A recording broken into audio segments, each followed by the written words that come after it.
marking out the signals for the Baltimore Colts. Unitas gives to Amici. The Colts are the world champions. Amici scores. It's amazing, sensational, dramatic, heart-rending, exciting, thrilling finish in the history of college football.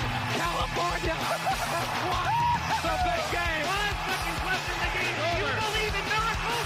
Yes! Unbelievable.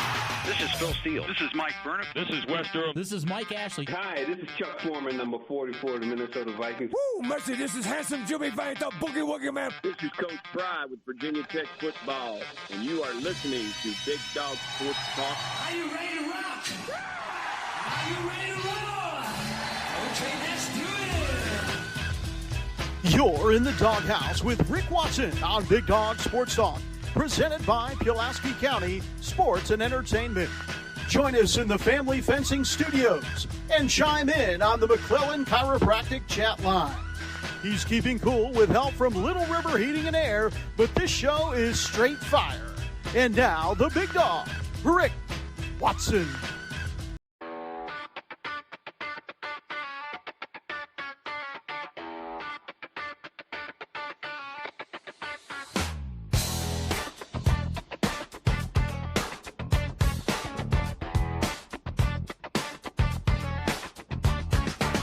Rick Watson's got the mic, he's the big dog king. Cover sports so sharp, it's a new river thing.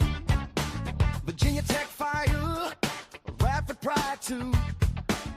Every stat, every play, he's bringing it to you.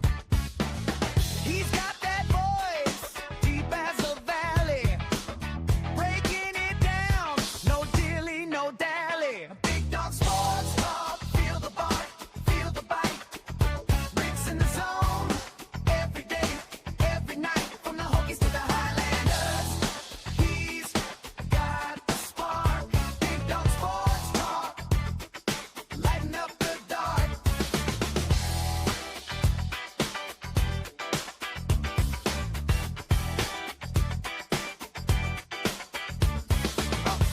Got the scoop, faster than a sprint, calling plays like a coach, every word's a hint.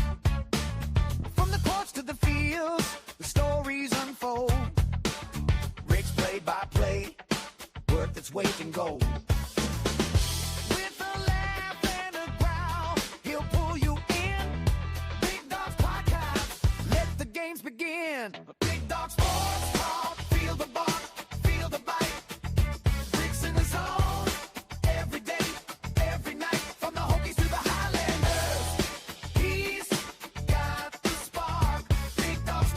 Hey, how are you? Good morning. It is a Wednesday here on the program. Hope you're well. Hit us up in the McClellan Chiropractic chat room and also on the Professional Incorporated text line, 543-910-788.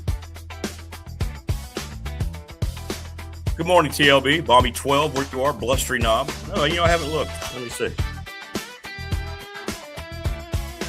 Hey, we're at 12-2 here in Rainer.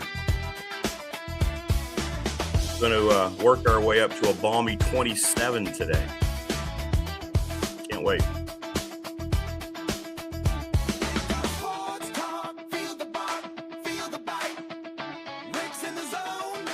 But in any event, glad to have you here, wherever you might be. Coming up, Damien Sordelett, 7 o'clock-ish on the Roanoke Times.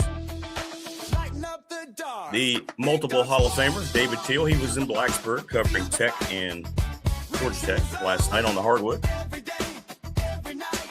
Virginia Tech wins 71-65. And then Jonathan Sweet from Pulaski County Sports and Entertainment. Yeah.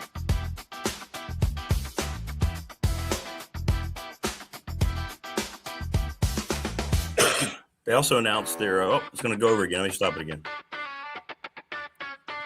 There we go. They also announced their kayak series release coming up. So we'll talk to him about that. So we got a lot going on today, man. No Keon Brown today. Apparently, Keon has the devil flu that I've been having. And not only does Keon have it, but His little one has it, and his wife has it.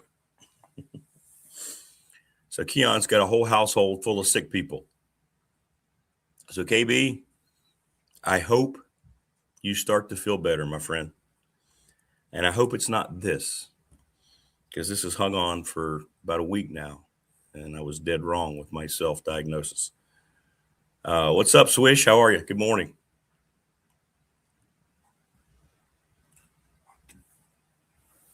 What is the best in Radford? What is the best, what are they called? Walk-in clinics or whatever to try to get some antibiotics. A long travel day tomorrow.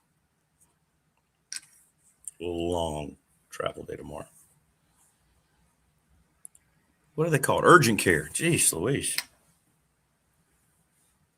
Urgent care.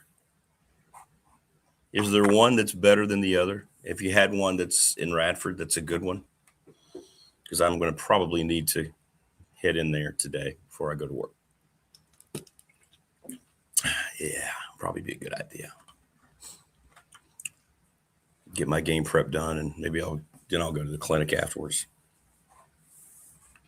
But in any event, tomorrow from 7 to 8, Marty Smith and Steve Ragsdale.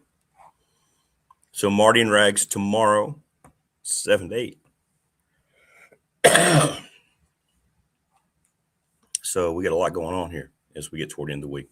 And no show Friday because of basketball travel with this South Carolina trip that we have in front of us. Virginia Tech beats Georgia Tech last night, 71-61. Hokies now 16-6. Wow, did not shoot well, just 34%, 28% from behind the three-point line. I wonder what the discrepancy was with free throws. Not too bad. Tech 19-26. Georgia Tech 12-17.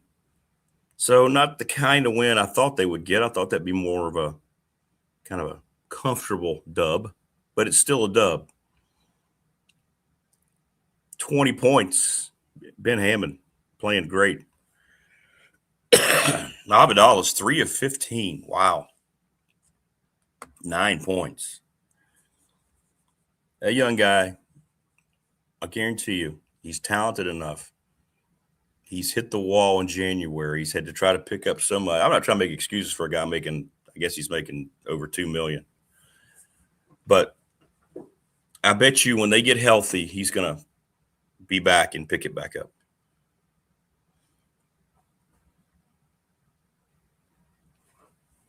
Oh, you have to use the urgent care your insurance dictates. I never have gone to an urgent care. So that's why I was asking. I've never walked into an urgent care. So I guess I'd have to figure that out, wouldn't I? Yeah, no. In any event. So Tech wins, and they won't get style points for it, but really doesn't matter. You win. And now Saturday, of course, you have the Duke game. And we'll see how they handle themselves there. A lot of people get down on this team, and I don't know. I guess because I cover it closely, I know how it goes. Conference play changes everything. And I'm telling you, when you've been as beat up and injured as long as Tech has been beat up and injured, even though you're getting guys with depth, getting them more and more time on the floor, I'm telling you,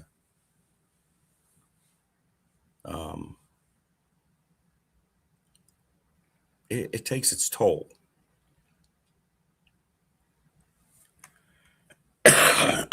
Velocity care on 114. Okay. Maybe I'll do that. Thanks, TLB. Appreciate you, brother.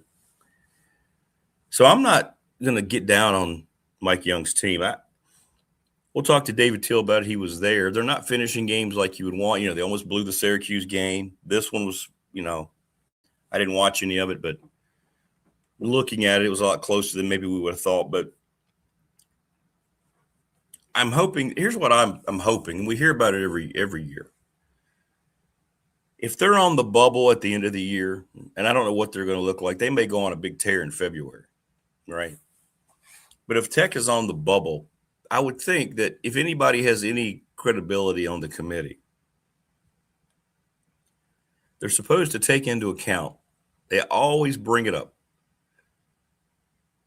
how many injuries a team has had. How many games have they had to play through without several starters and so forth, right? So, in my opinion, when you look at the whole scenario,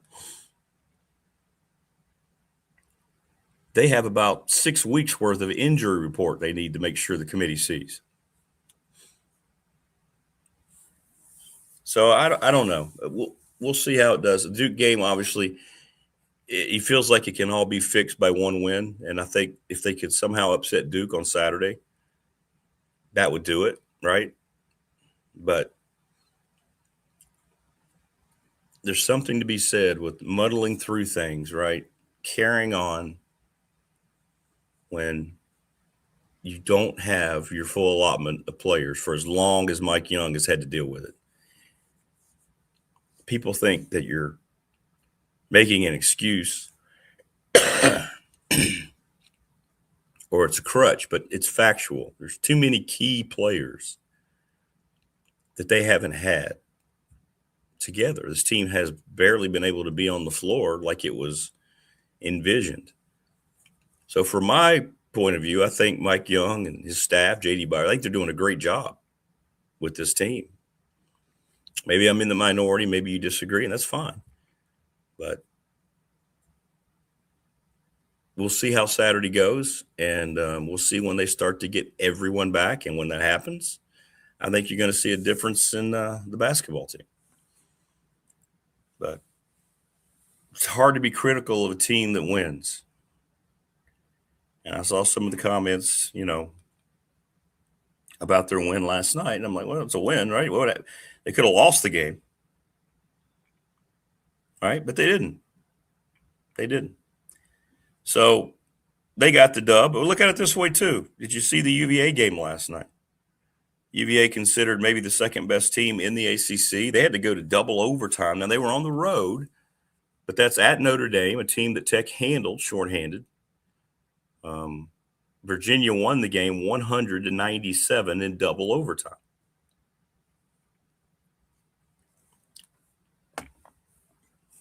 Conference play, right? They survived. They'll move on to the next game, and they're not going to think, oh, we barely won that game. The fact is they won it. Tech won by 6. Okay, they won it. Was it really, Thunder?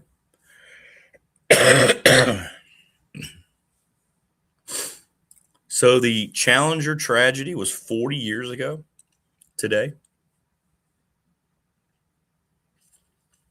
Wow.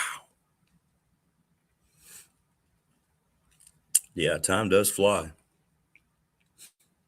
What a horrible day that was. We all remember that, right? We're in school when everybody was watching it on their TVs. And then the explosion. I remember it being surreal, not really understanding at first what was going on because I wasn't listening to commentary.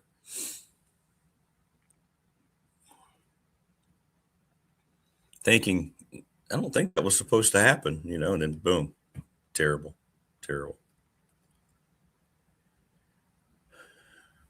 Yeah, I just, TLB, you're winning. They're winning. They're winning a lot of games. They got 16 wins. I think what they've done has been very impressive, and I'll bring. That's okay. That's okay. So we have that, and you got to get you guys involved in this next discussion here because I'm a little torn. Bill Belichick did not make it into the NFL Hall of Fame as a first ballot Hall of Fame. And there are people that are 100% completely beside themselves.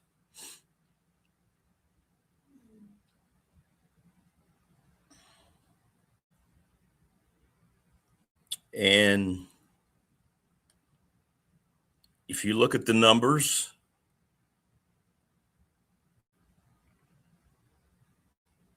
and some of the coaches that are in,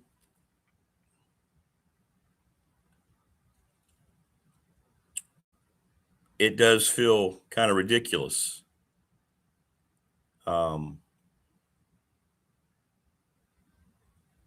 People coming out who are on the committee saying they're embarrassed.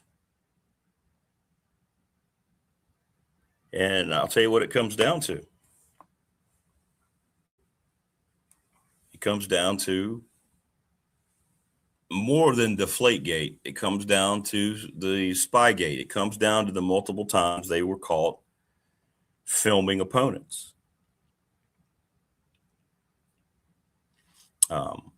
But everyone outside of it's looking at it for a stain as the Hall of Fame. Other coaches who are in are very upset. And I'm just trying to read some of the comments. Jimmy Johnson has tied in, what he thinks about it all. And these are sports writers.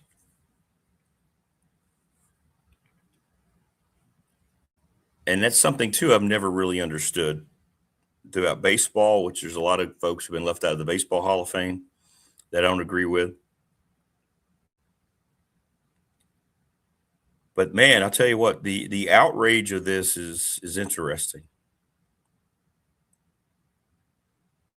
Very interesting.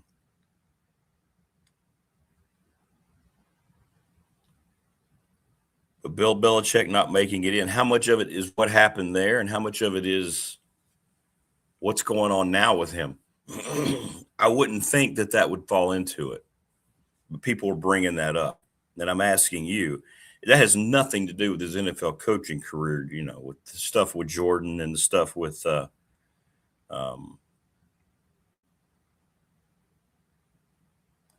at Carolina and so forth.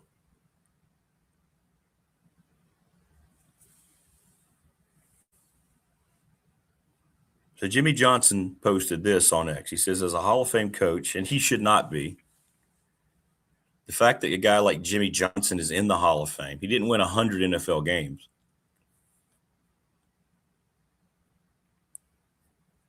I mean, let's just say it the way it is, Cowboys fan.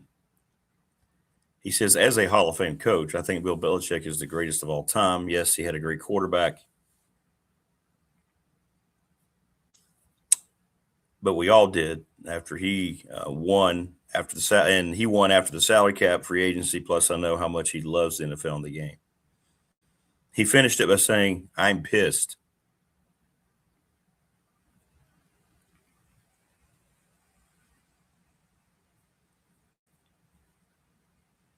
So apparently, a lot more people within the game dislike Bill Belichick more than we thought.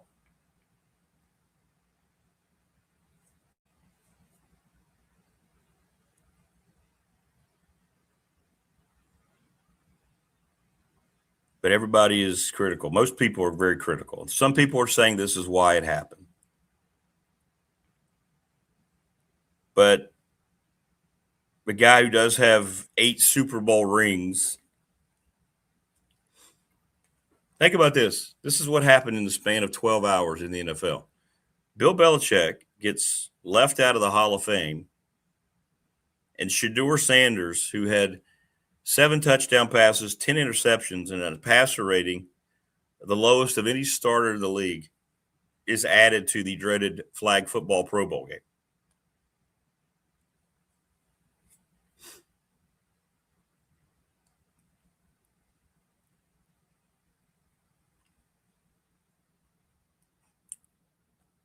Wow, it's crazy. I'm just reading how these people are coming after the committee. So the NFL has another very embarrassing thing that they'll probably ignore if you had a commissioner with any backbone or anything at all, he would maybe say, well, you know what, we're going to expedite this and we're going to put Bill Belichick in. But I'm guessing he won't do anything. Thunder says maybe they're allergic to strawberries in Canton.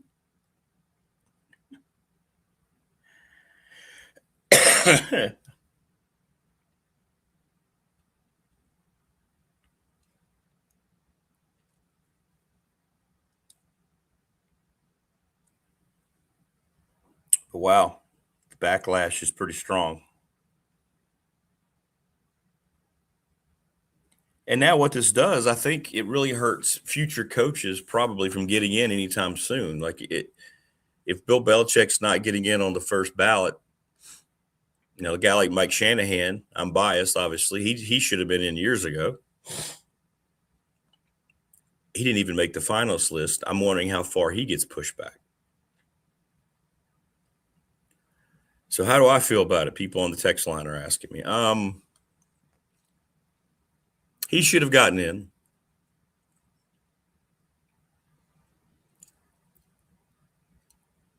I never bought too much into Deflategate. I think the Spygate stuff was wrong. It happened twice in the Super Bowl wins. The first one against the Rams and then the one against the Eagles. But, I mean, he's got 8 Super Bowl rings. They are the story of the NFL from the year 2000 to when he retired.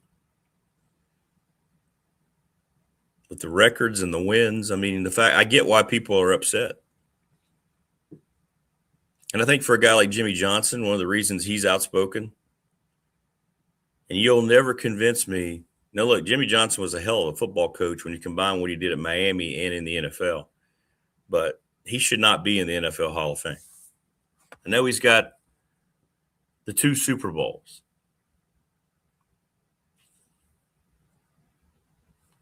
Let me look up Jimmy Johnson's NFL record.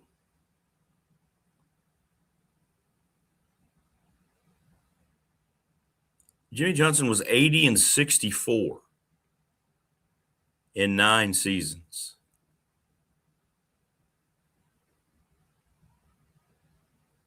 (80-64). He was 16 games over 500. They won the 2 Super Bowls. He's in the Hall of Fame, and Bill Belichick is not. I don't know. Wayne, was he first ballot? I don't know. Let me look it up. Maybe somebody can look that up. But remember, they did that on the same day. It all felt coordinated with he and Bill Cowher. Remember that? They sent the Hall of Fame guy into the studio while they were doing a segment with the yellow jacket. Remember that? It was kind of like a publicity stunt, and everybody was like, eh.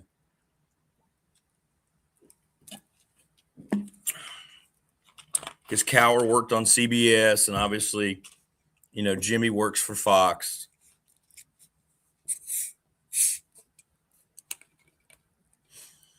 Reggie says it's a total embarrassment. I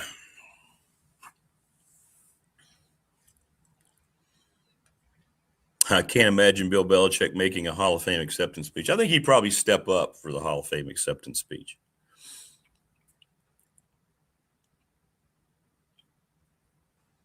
I don't know if Jimmy was first ballot or not. That would make it even more embarrassing. I mean, Mike Shanahan's got twice as many wins as Jimmy Johnson. He also has 2 Super Bowls. He also won a Super Bowl as the offensive coordinator with the 49ers. And he's never sniffed the Hall of Fame. Yet there's Jimmy, because he's on TV, with 80 wins in the regular season in the Hall of Fame. How does Bill Belichick not get in and Jimmy Johnson is sitting in the Hall of Fame with a bust? Oh, thank you, Richie Davis. George Halas, Vince Lombardi, Tom Landry, Don Shula, and Chuck Noll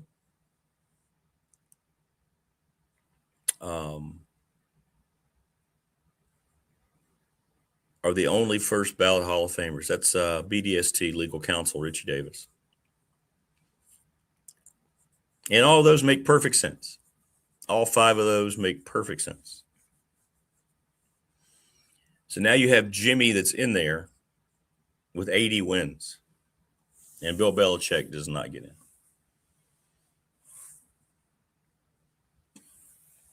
Reggie asked, any thoughts on is Vitale coming to Blacksburg?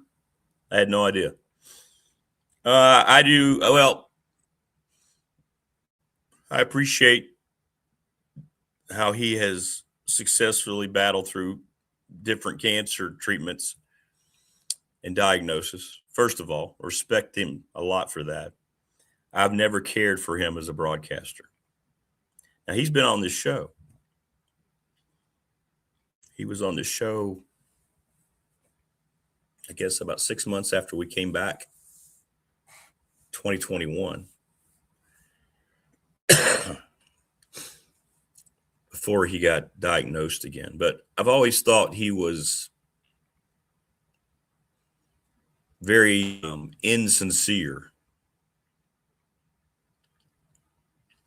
that it became a character, and his bias towards Shefsky and Duke was obvious.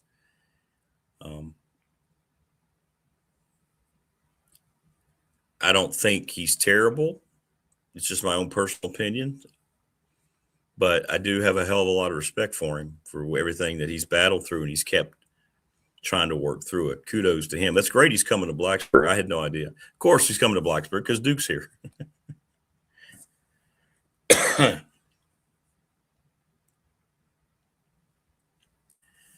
Has Neo lived up to the hype? I think the answer right now would be no. Had a terrible game last night. And I believe a lot of it is maybe he's overextended because of all the injuries. And then sure enough, what I tell you, I got 2 text messages. People tell me I'm making excuses for Mike Young. Told you. I sat right here and told you.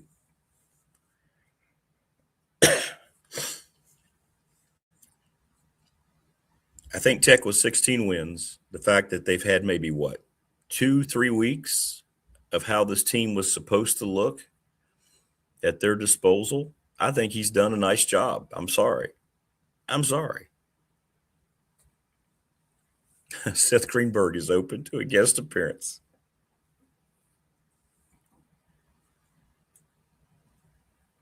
I don't know, Wayne. I don't know. I know people that know him.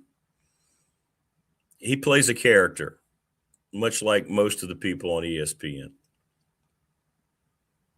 But, it's made him a very rich man. A very, very rich man. So we're going to differ on our opinion of whether his enthusiasm is genuine.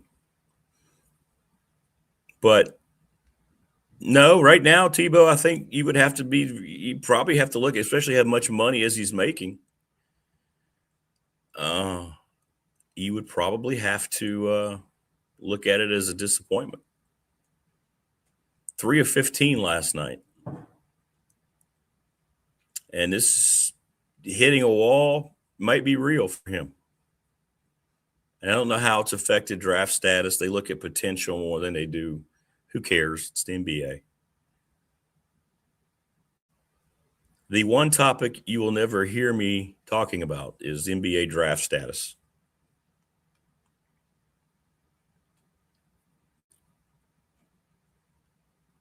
Jimmy Johnson was elected to the Pro Football Hall of Fame as part of the special centennial class of 2020.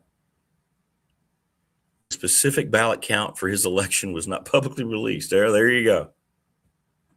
It shouldn't be. He's got 80 wins.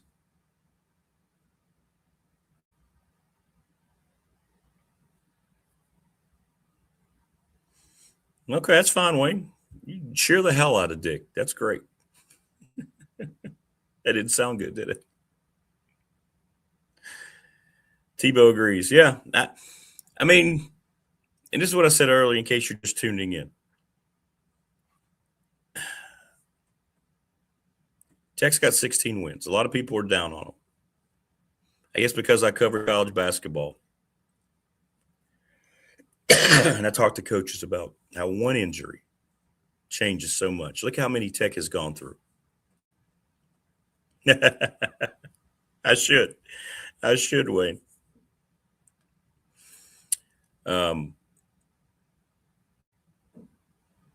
When has Tech had their full allotment of players? 3 weeks? Starting in November to where we are now, 3 weeks maybe? And here they are still getting ready to head into February, and they don't have everybody back. Tyler Johnson's still not back. And I got 2 text messages, people telling me that I'm making excuses for Mike Young. And that's not what I'm doing. I'm just trying to tell you how difficult it is when you have to go through and shuffle so much. And Tech's had multiple starters out. They haven't had just one, and that's still too many. They've had 2 and 3 starters not available. And not only does it change your game plan, it changes what you do in practice every day. It changes your pace of practice. When your assistants are going through the scouting report, they have to go through a totally different way of looking at it.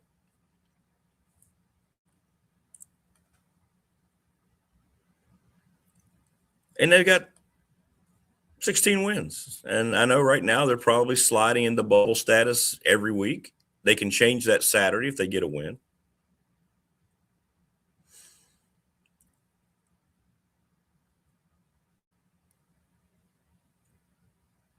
But I'm not going to sit there and be overly critical of this team right now because I think they're persevering and showing a lot of toughness. And then hopefully you get Johnson back for the Duke game. And then in February, you'll have a full team. And then those guys can start getting reacclimated with playing with one another, get heated up, finish strong, and then go into the ACC tournament, the team that Mike Young had envisioned and had paid for in the offseason. He hasn't had that for the most part. Yeah, I agree with you. I like Hanson. Yeah, that's what I'm saying. They got so many great pieces, and their depth has been impressive. But maybe they've had to ask too many minutes from so many guys, and I get that, of course, especially with the way that Mike Young plays. So it'll be a showcase game Saturday. Tech will be underdogs, and who knows? Duke has not fared well in Blacksburg. Can anybody look up what Tech has done against Duke the last 5 to 8 years in Blacksburg? Many people chiming in on the text line about Bill Belichick. It's ridiculous he's not in. Not one person saying they agree with it. Yeah, he should be in. He should be.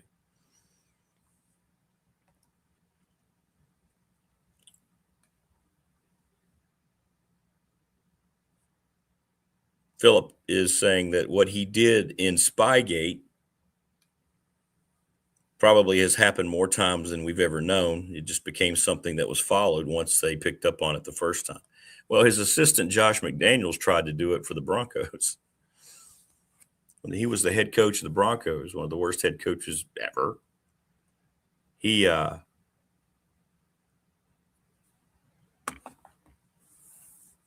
got caught filming the 49ers before their game in England and had to admit to it and turn over the tapes.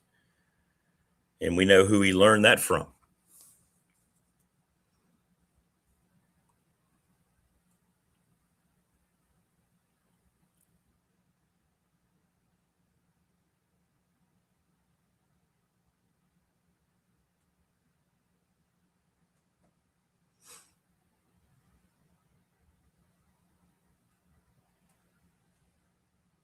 Okay, I'm sorry. I was just reading about maybe another brush with bad weather this weekend or something.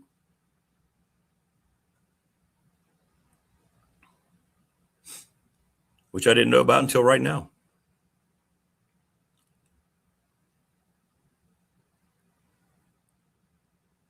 God almighty, the last thing we need is more snow. So we have another front coming through. Hopefully it stays more east and we won't have hardly any effects whatsoever. If it comes more westward, we're going to get hammered again on top of this cold. Good Lord, there won't be any. Oh, hang on. I got there going.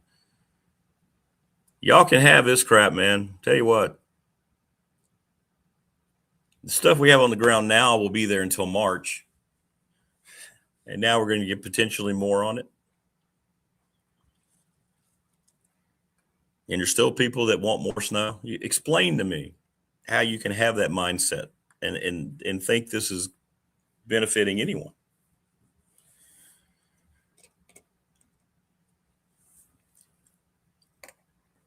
Who's not watching the Super Bowl? Right now, I'm probably not either, Tebow, to be honest with you.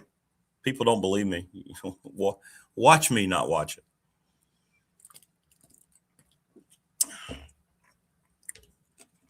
I have no interest. My team lost in the AFC Championship game to a team that I think we're better than if we had our quarterback. What the league is doing on purpose with its entertainment is very telling. I don't give a damn about the commercials. I think I'm watching the original Spider-Man trilogy. Super Bowl Sunday.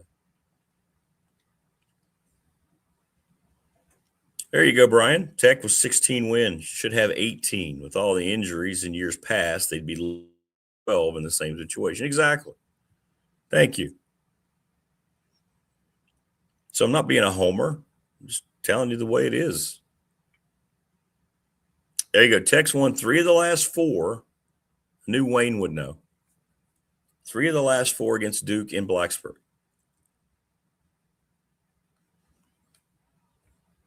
And who knows? Even Duke is faced with having to deal with the fact that winning conference road games is the toughest thing to do. I mean, seriously, I have no interest in the Super Bowl. Like, just because it'll be the most watched thing of the year again. This country will have, I don't know how many hundreds of millions of people watching, billions worldwide. I don't have a need to sit there and talking about it. Yeah, exactly. I don't care. I just don't care. I just don't care.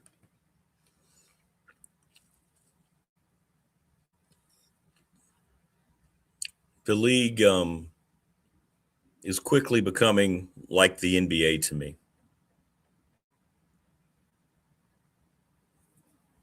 Well, it was different, TLB, with what Belichick got nailed doing in preparation for the 2 Super Bowls was he was filming the Super Bowl run-through practice privately.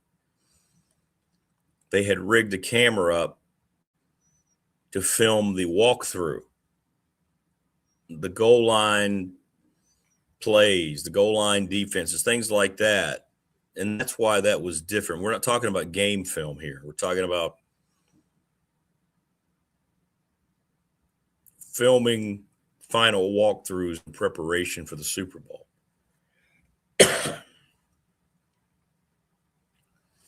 So that's why that was different. And that was wrong. And that was cheating. And I don't know how much of that played into him not getting in first ballot. I don't know.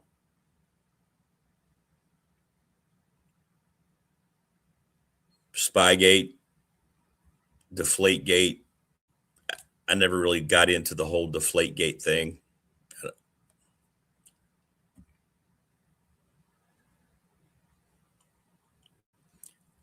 It's a great question. I agree, Tebow, about Goodell. Is it recent bias? You know, we'll ask David Teel this question. I think it goes down to, how's that going to go for the Commonwealth? People are so stupid. Don't get me started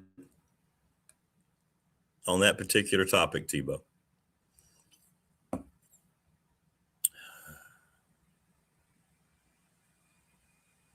We have zero shot over the next 4 years in this state. Wow.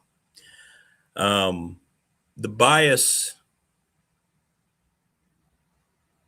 I think what it is, more people around the league disliked him for those things than he actually may have believed. The writers likely held all that against him. I'm not defending him not being in first ballot at all. He should have been. I'm just trying to look at it from what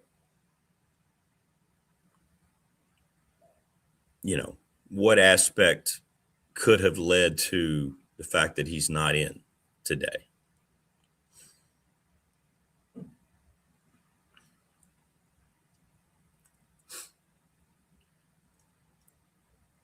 And I think it played into it.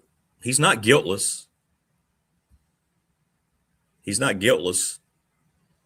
But he's got 8 Super Bowl rings. And so all that seems kind of embarrassing to me for somebody like Jimmy Johnson, who's got 80 wins sitting in the Canton hallway with his bus there. Mike Shanahan's got like 160 wins, 2 Super Bowls, and he likely won't even get to see his own induction. Dick Vermeil's in. Trying to think of recent coaches. Bill Cowher. If Bill Belichick didn't get in first ballot, I don't know if Andy Reid gets in either. I don't think there's going to be a coach going forward that's going to make it in first ballot, Hall of Famer. Not after this.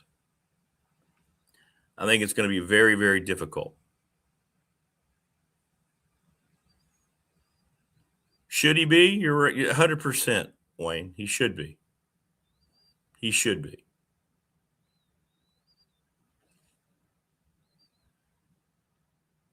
So Bill Cowher has 149 wins.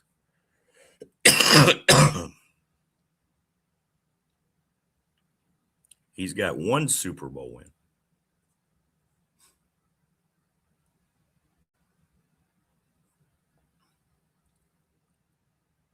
Mike Shanahan has 170 wins, winning coach in Broncos history, 2 Super Bowl wins, and he's not in.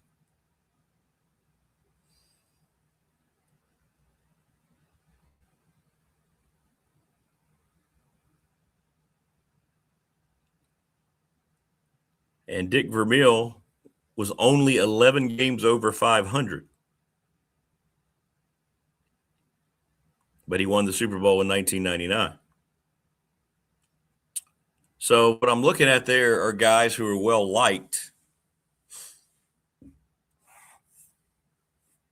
Guys who are well liked are getting in.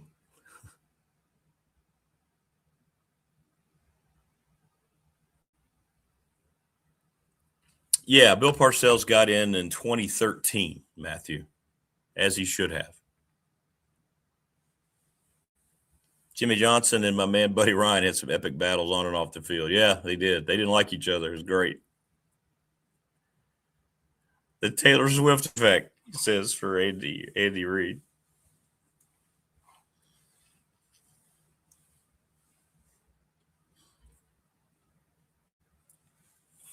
Yeah, Marty Schottenheimer should be in.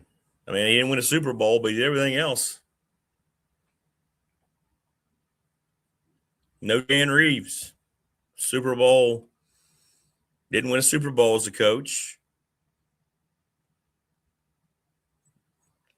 He won Super Bowl 5 as a player with the Cowboys.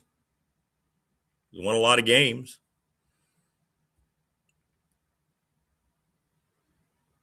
And now no Bill Belichick. So I think it's going to be hard for coaches now to get in early anymore. I think they've kind of set the standard. And we'll see what the league does. They're getting widely criticized. The league Hall of Fame voters, Roger Goodell, for just sitting there being such a patsy. He never does anything. He just sits there. Thanks to Family Fencing. FamilyFencingNRV.com, 540-200-8294. Sponsor of our studio here in Reiner. McClellan Chiropractic Clinic, Mark Hunley, who, by the way, I saw a post that he put up on Facebook. Mark, I don't think you'll mind me mentioning it. Prayers to you and your mom. He had to take his mom to the emergency room last night. I hope things are going okay. Thank you for supporting the program, and please let us know if there's anything anybody can do. Jonathan Sweet will join us coming up in hour 3. Pulaski County Sports Entertainment, the presenting sponsor of this program. And we'll let him talk about all the cool stuff that's coming up. Little River Heating and Air, 1095 Radford Street in Christiansburg. Charles Lee, 540-553-2971. The attorney, Ryan Pry. Our BDST fan question of the week, 701 West Main Street in Radford. National Bank, member FDIC, the exclusive banking partner of this program. It should be your exclusive banking partner. I've been with them for 35 years. Travis Williams, Professional Door Incorporated, residential commercial garage doors up in Dublin. 38 years in business, right across from New River Community College, sponsor of our text line. Ready Set Fund, ReadySetFund.com with Bob Christ, BobChrist11, CRIST at Gmail. Hit him up if you try to raise money for your team. You got spring sports coming up. You might need new uniforms, whatever it might be. If you want a T-shirt, hit me up, $20. Lawson's Mobile Home Supply over at 300 North Franklin Street in Christiansburg. Thanks to James Lawson. Give them a call.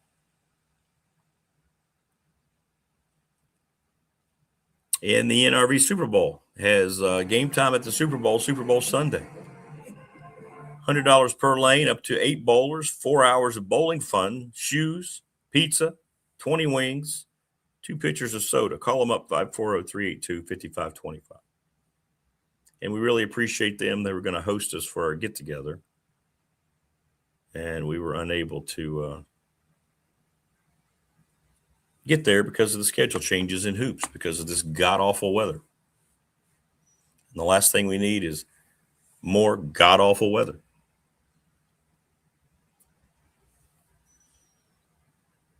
No, I had no idea who it was, Tebow, and then I did the background check on him and saw some of the things he said about his political beliefs and the people who disagreed with him. So, of course, the NFL had to put something called Bad Bunny on its halftime. Who is saying that he's going to wear a dress.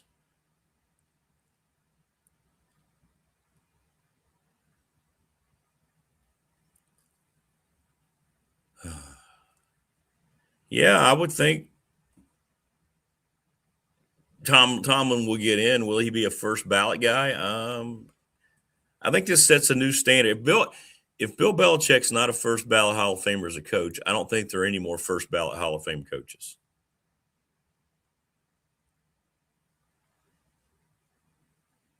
Never had a losing season. I mean, he's going to be in the Hall of Fame. Almost 2 decades of non-losing seasons. Got a Super Bowl. Yeah, Prometheus, I'm beyond ready for spring. Would Bill Belichick be a first ballot Hall of Famer as a baseball manager, especially with some of his transgressions? Well, I don't know. Those voters, they're worse than the Hall of Fame committee here in the NFL. Committees never get much right. Yeah, Andy Reid will get in. I just don't know, how to look. You have to be out of the league 5 years, right? I think it's 5 years.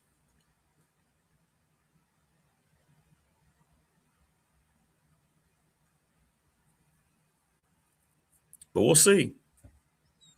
We'll see. But, boy, the NFL's being drugged through the mud. The NFL needs some negativity to hit them where it hurts most in their pocketbook.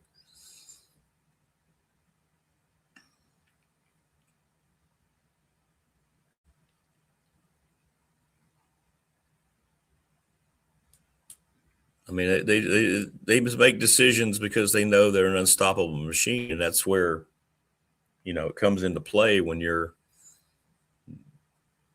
going to be a $1 trillion industry. Figure, what does it matter? We'll just do whatever we want to do. They don't care about the people that they've isolated.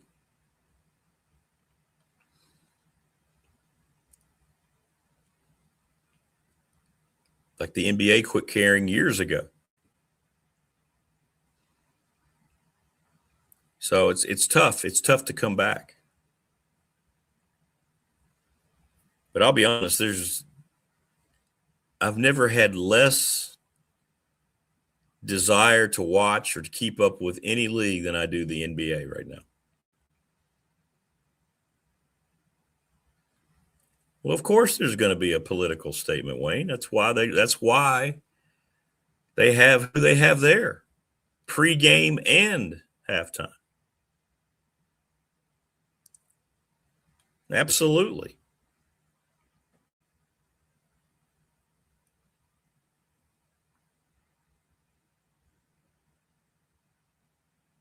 You've got Green Day, who have said similar things than the dreaded Bunny about people who disagree with them. And they're the group that were intentionally brought in for the play-in music to the Super Bowl.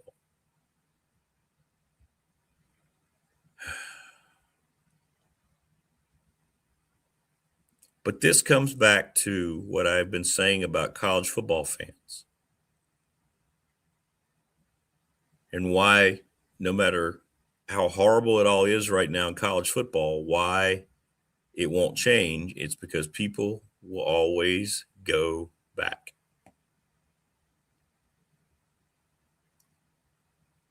And in the NFL, when they see the viewer ratings that they've gotten this year, they're up 17% across all broadcast capabilities. They just don't care.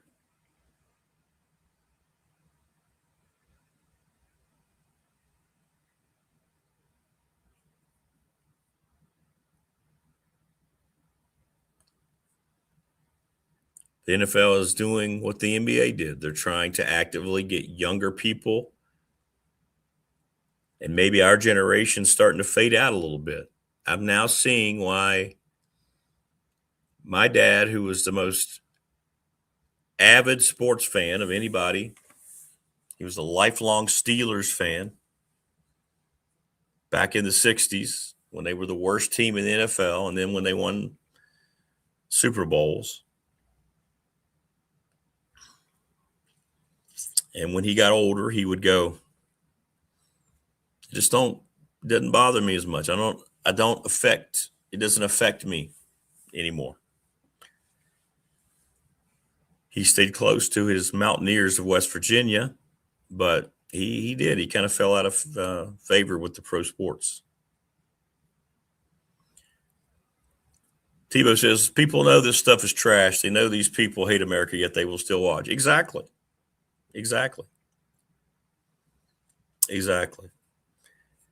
But I think what they're doing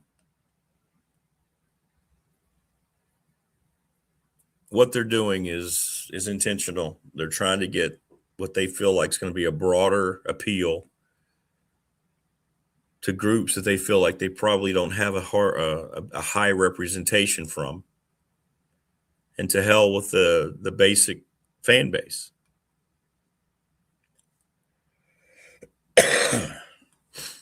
No doubt, Rodney. I don't know the last time we've had a decent halftime Super Bowl. Oh, that's pretty cool, Arknoid. We have a guest on every week who coached with Lou Holtz. That's awesome.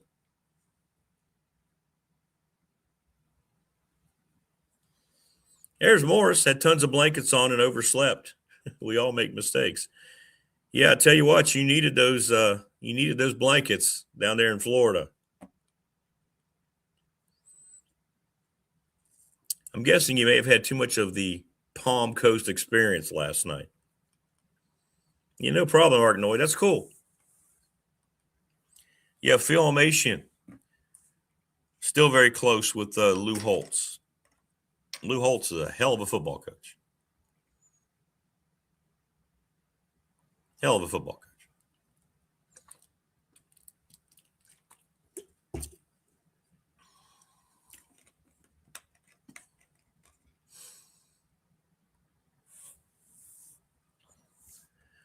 Prometheus says, I'll always be a college fan because of my relationship with Blacksburg, but I stopped watching the NFL and the NBA around the COVID era. I can't support this kind of stuff. Oh, that's cool, Arknoid. Yeah, I don't consider like there's nothing that sums up what ESPN is more than their constant coverage of that league, promoting everything that league is.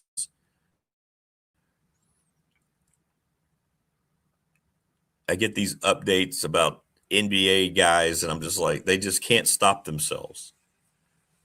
And nothing puts them in better perspective than their constant pushing of that league. Just terrible.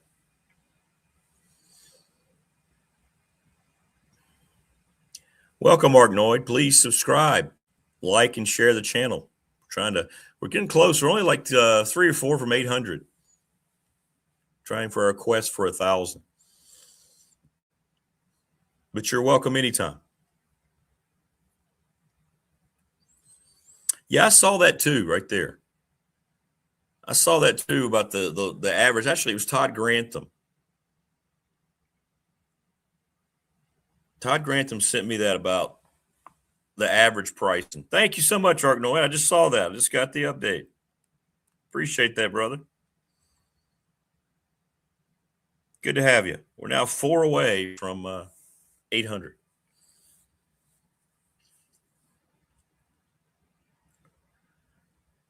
Disney's to blame, Prometheus. Yes, their mindset, what they've done to entertainment and ESPN, yes. There's no question that when they took over, they immediately got into a political agenda. It's why they destroyed all the IPs that they've destroyed. Disney has destroyed every IP that it obtained. Star Wars, they ended up destroying Marvel. Now they're desperate with all this doomsday stuff.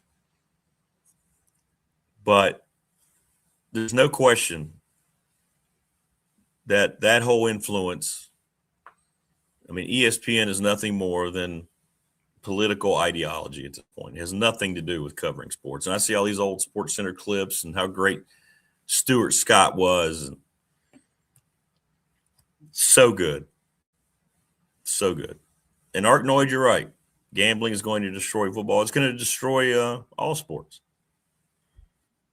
Joining us on the program right now, there he is. He is Damien Sordelett, the Virginia Tech football beat writer for the Roanoke Times. Good morning, Damien. How are you? Morning, Rick. This is my look when my alarm clock goes off 15 minutes ago. No, you look great. You look great. Yep. It's fine. It's fun. You're backwards hat guy today. It's okay. It's okay. Yeah, I don't know if a Redskins hat would look good. I found one out of the closet. I'm like, well, it's a salute to service, but it's the wrong logo right now. So that's right. That's right. Yeah, right now. Maybe one day common sense will prevail and they'll get back to the right logo. There you go. But so what's the update now? Are you guys going to be able? This was supposedly the week that Tech was going to make themselves available. Is that right? Is that still happening? Where are we with all that? Next week. Next week? Mm-hmm. So they've pushed it a week now. Well, yeah, because the forecast for more inclement weather this weekend. I know right now it's like, is it even going to get anything? I get it. And they had to reschedule a lot with Junior Day from last week to another Junior Day this weekend. So it just makes sense early next week or middle of next week we'll get a chance to go talk to them. What are you expecting to get out of that? I mean, I know you like to talk to Franklin and how many guys have you started thinking about your game plan and how you want to talk to people. So it'll be some interesting follow. It'll be the first time we've had real articles written talking to the actual folks. Yeah, still formulating that. Definitely want to know from Franklin about the portal, filling out the class, what he thinks of the roster. And from the assistant coaches, especially Brent Pride, just get a chance to talk to him and say, what's it like to be back? We saw you in that little Set in Stone series that they released earlier this week, and but what is it like to be back? And what's changed since middle of September, and all that stuff, and probably want to get to know from him what was his reception from some of the players.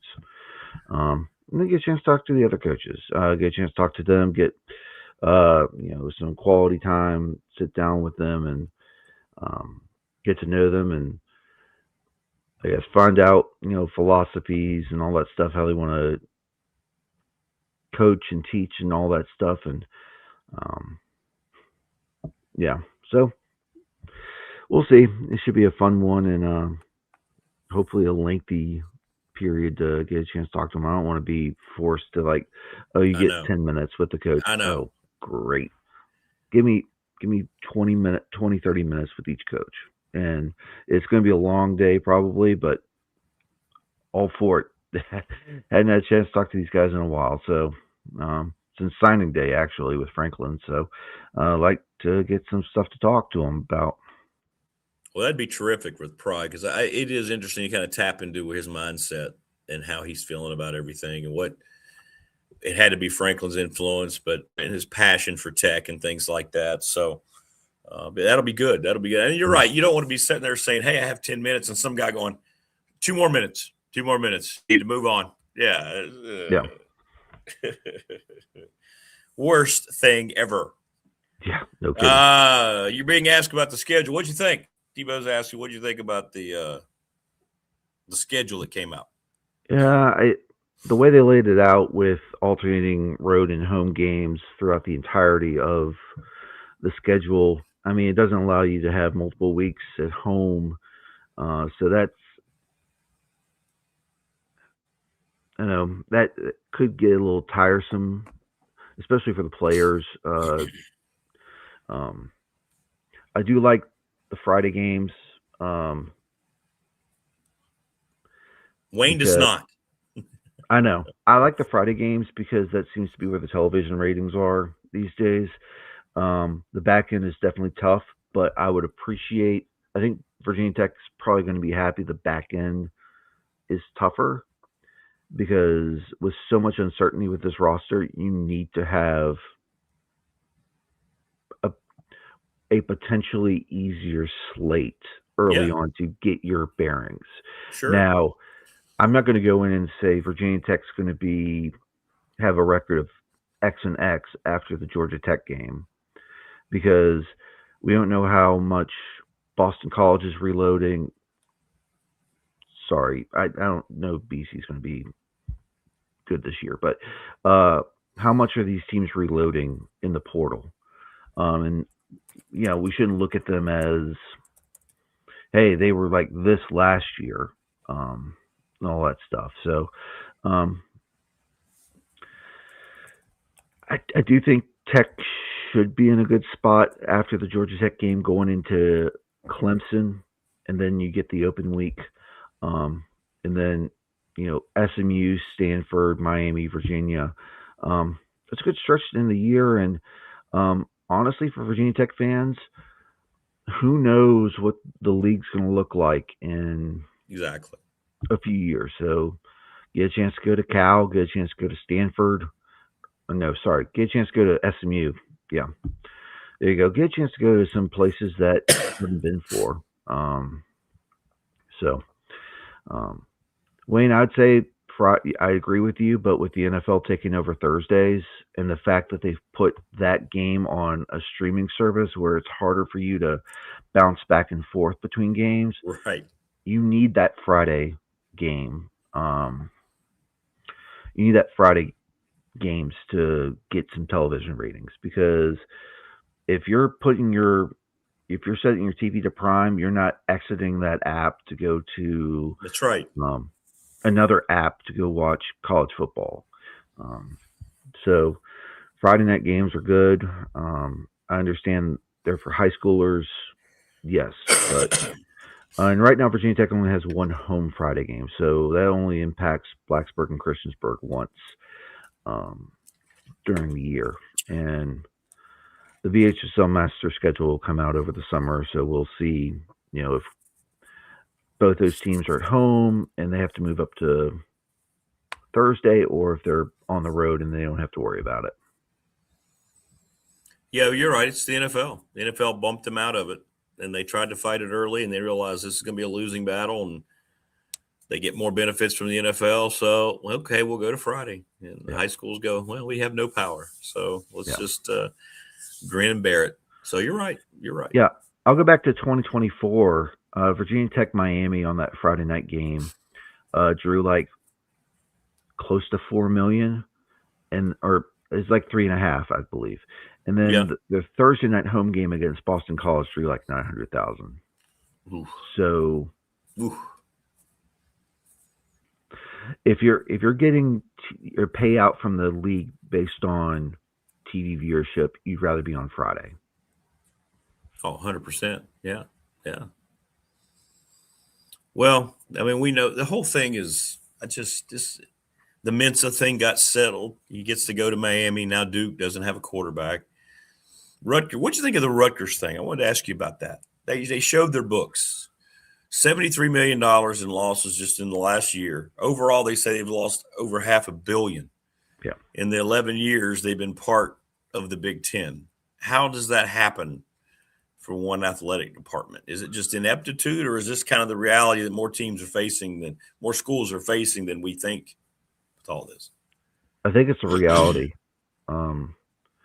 The fact that Rutgers is getting a good bit of money from the Big Ten, and they're exactly, yeah. And Virginia Tech was in the black. Yeah, yeah. For the third straight year. And the one year that they didn't have a deficit was because of the COVID stuff. Right. So, it's going to have to be, Rutgers is going to have to go somewhere, because you can't operate at a $500 million deficit in athletics over however long it's been. It's not sustainable. And I think they're the only, they might be the only one in the Big Ten that's doing that. So I've heard they could drop down to the AAC or the American just because, but again, the travel's still pretty bad because you got to go to Texas, because the league goes from the Northeast to Texas, and goes back to a philosophy that I have, that you need to regionalize these leagues again. Yeah, they never belong there. Maryland doesn't belong there. I still think of Maryland as an ACC school. I'll be like, oh yeah, that's right. I mean, Cal and Stanford's ridiculous in the ACC. Yep. The whole thing, you're right. It's just, it does need, if you're the breakaway is probably going to take care of that in a lot of ways when you have the super, right? It's going to be regional going forward. And Rutgers won't get called up to that Super League. No. And you think that market's paid off at all for the Big Ten? I haven't seen the numbers, so I don't know. And that's the only reason they added Rutgers, was for the Northeastern market. New York City, as Wayne says, in particular. I can't imagine that's paying off for them. No. And does the Big Ten host any championships in New York? No. Rutgers would be better off going to the Big East for all sports, and then football, find yourself a little home. They would be. Save a lot of money. Fit. Oh, yeah. Yeah, and the Big East TV deal for basketball is really good. So it's crazy. It's crazy. Yeah. Plus you see that kind of loss. Yeah. Plus you get uniform patches now for football. That's right. I'm going with Will Stewart's idea of wild turkey and butterball. Yeah, wild turkey would make sense, especially when Coach Beamer was here, because that was his favorite beverage, allegedly. Yeah. Back in the day, to celebrate victories. So that would have been might be Brent natural. Fries. choice as well, based on some of what's been put out there. Are they going to have like two different sponsors? Like, is this going to start looking like soccer? You might have one for home, one for road. And I don't know where you're going to put it. Are you going to put it on the shoulders? Are you going to put it on the chest? I think they'd more look like shoulder patches. Replace the numbers on your shoulder and just have sponsor there. Now, these deals are going to be done with the school? I assume so. These aren't like individual deals that the guys are cutting. Hey, look, I've got to have like a little. This is school. You can have up to 2. So this is all school stuff. So I know Wild Turkey would be a popular one with Virginia Tech, but I don't know if you want an 18-year-old wearing a that's a good point. Patch with alcohol on it. That's a great point. Maybe Ohio State will start replacing the little Buckeyes with like sponsor logos. All those helmets that do that. Possibly. Or you can get Prometheus to start sponsoring them because they do look like. I know where you're going with that. Because that's what it looks like. Yeah, it kind of does. So now the dust is kind of settled a little bit. We're just waiting on that opportunity you guys are going to have, and we'll see how things go. How many? Do you know the count? How many guys are in town now? Have you heard anything at all about the players that are already here, starting to work in the weight room and get acclimated to things? Yeah, I think most of them. There are probably a few. There are a handful who weren't early enrollees,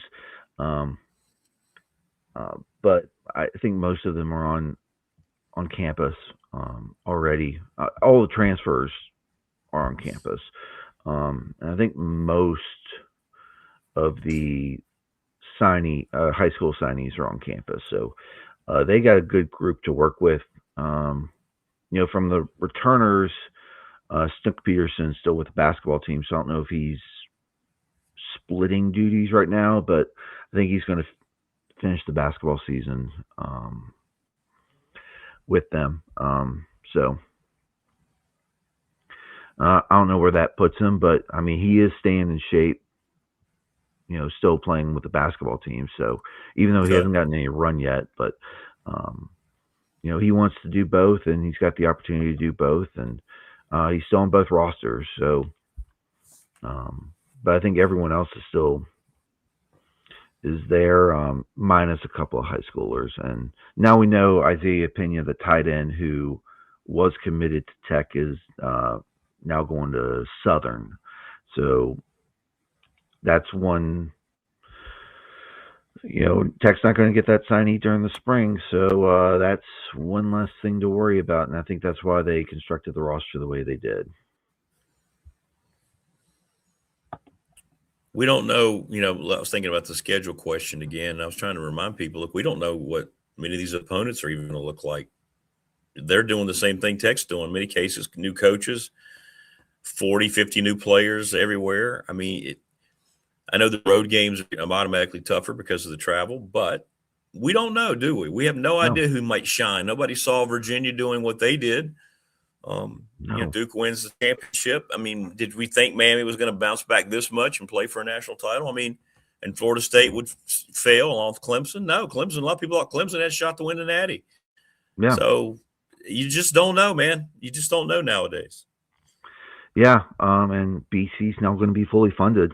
But is Bill O'Brien going to be able to take care of that in 1 year? We know Pitt's going to be good. They're returning most of their key guys, including a quarterback. So that's going to be a good home game for Tech. But again, there's still a lot of question marks about, Cal, new coach, but you got your quarterback back. Yeah. Georgia Tech lost everyone, the players and coaches. And a lot of that was Haynes King last year. So are you going to have a quarterback as good as King, or are you going to have to do a different type of offense? And yeah, there's a lot to, and that's why the early part of the year you get VMI first. That's a good opener. ODU is going to look completely different because they have new personnel everywhere on that team. So hopefully you can get 2 wins and then go to Maryland and figure out what this team really is. And again, like I said, I like the fact that the games you consider tough are on the back end. But again, we don't know if with Cal, with Sangapula and everyone else they have, are they going to take a step forward this year? Because they were pretty good last season, even with Justin Wilcox being fired late in the year. They're still in a good spot, and they're getting Oregon's defensive coordinator is now a head coach, so you got an opportunity to see what he can do. So it'll be interesting to see. But I do think hopefully by the end of spring we'll know more about each of these teams, since we don't have a spring portal window, and get a chance to evaluate what Tech's road in the upcoming year looks like. I was disappointed again to see Carolina not on the schedule, because I'd love to see like Bill Belichick's whole drama play out during a Tech game. I think that'd be fun, but oh well. Yeah. Oh well. Yeah. Not happening yet. Yeah, you'd like that. Last time they played UNC was 2021, if I'm not mistaken. Yeah, it's ridiculous. But also, think of this: this is the first time Tech's going to Clemson since 2012. I know. Right. It makes zero sense to me. Yeah. Why play both? Stanford comes here, right? Yeah. Is Stanford a home game? Why are they playing both California schools? Just play one of them and play North Carolina. The way they worked it out was Stanford was always coming here because Tech's already made the trip out there, and I think they just wanted to get. I don't know how the scheduling makers came up with the idea of getting Tech and the California teams together, but they're getting both home and road games against those teams in the first 3 years, so might as well. Fans don't care. Yeah. It's just a lack of sight. Fans they'd love to be playing Carolina with Belichick. Yeah. They would love to be playing Florida State again. Nobody wants to hear Tech plays Cal or Stanford. Nobody cares in Blacksburg. Nobody. I would put one caveat to that. You'd like to be playing Florida State in Blacksburg because it's been about as long as for Florida State to come to Blacksburg as it was for Tech to go to Clemson. And how can that be? I don't know. I don't understand any of it. You're not hearing confidence from me because I don't know what this team's going to look like at Virginia Tech. No one does. I know. That's what I keep. Yeah, we don't know. Nobody does. Like, no one has a clue. Because this will be Ty Howell's first time calling plays solo. That's right. We don't know what his offense is going to look like. It could have a lot of the same variation and wrinkles that they ran at Penn State. He could have something totally different. Brent Pry could have a different type of base defense, though I think he's going to go back to his base defense. And I think Prometheus is dead on in his comment. Those are teams Virginia Tech should play every year. Miami, Florida State, and Clemson.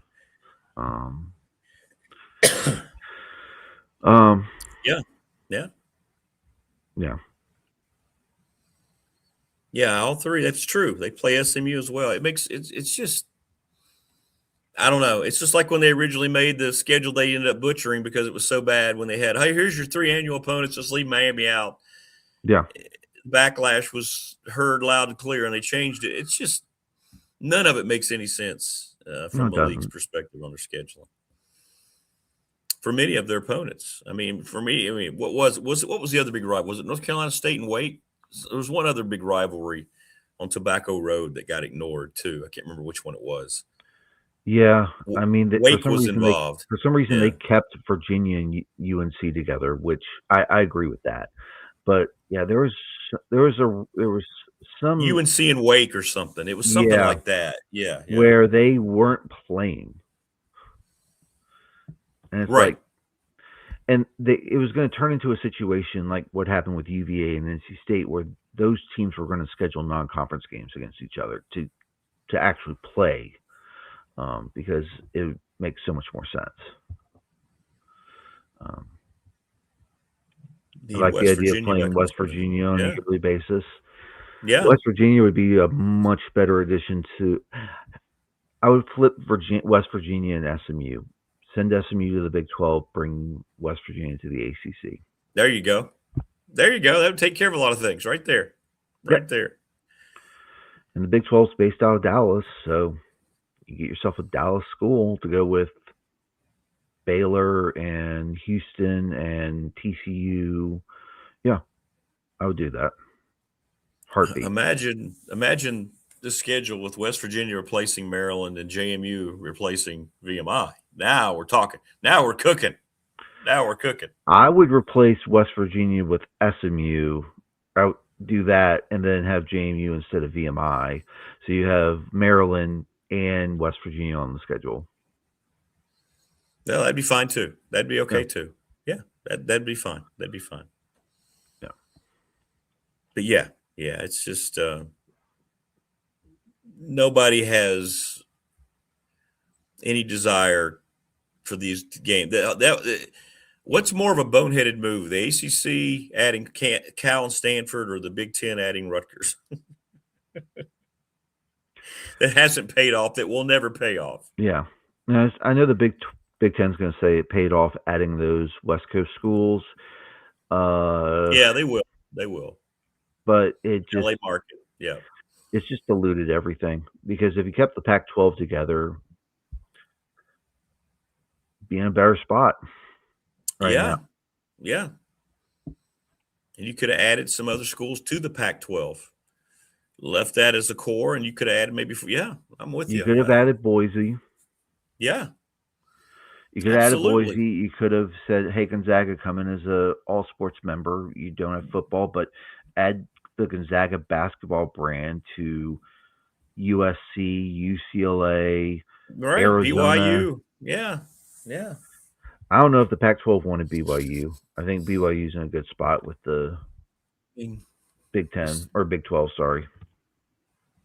Because the whole don't play on Sundays, that would probably get a little tricky. So I think the Big 12 was willing to accommodate BYU and Utah, for that matter, to get that footprint in their league. Yeah, Richie's right. The bowl game was a big deal when Tech played Stanford, because it had Harbaugh and Luck, but that's a bowl game. That's when bowl games still matter, and you're playing a top 10 team. That's different than what we got now. Yeah. Yep. These conference foes, it's just not going to work. It's never going to work. Agree. So, well, we shall see. What are you covering this week now in preparation? I'll be probably heading back to Roanoke College to cover the number 17 team.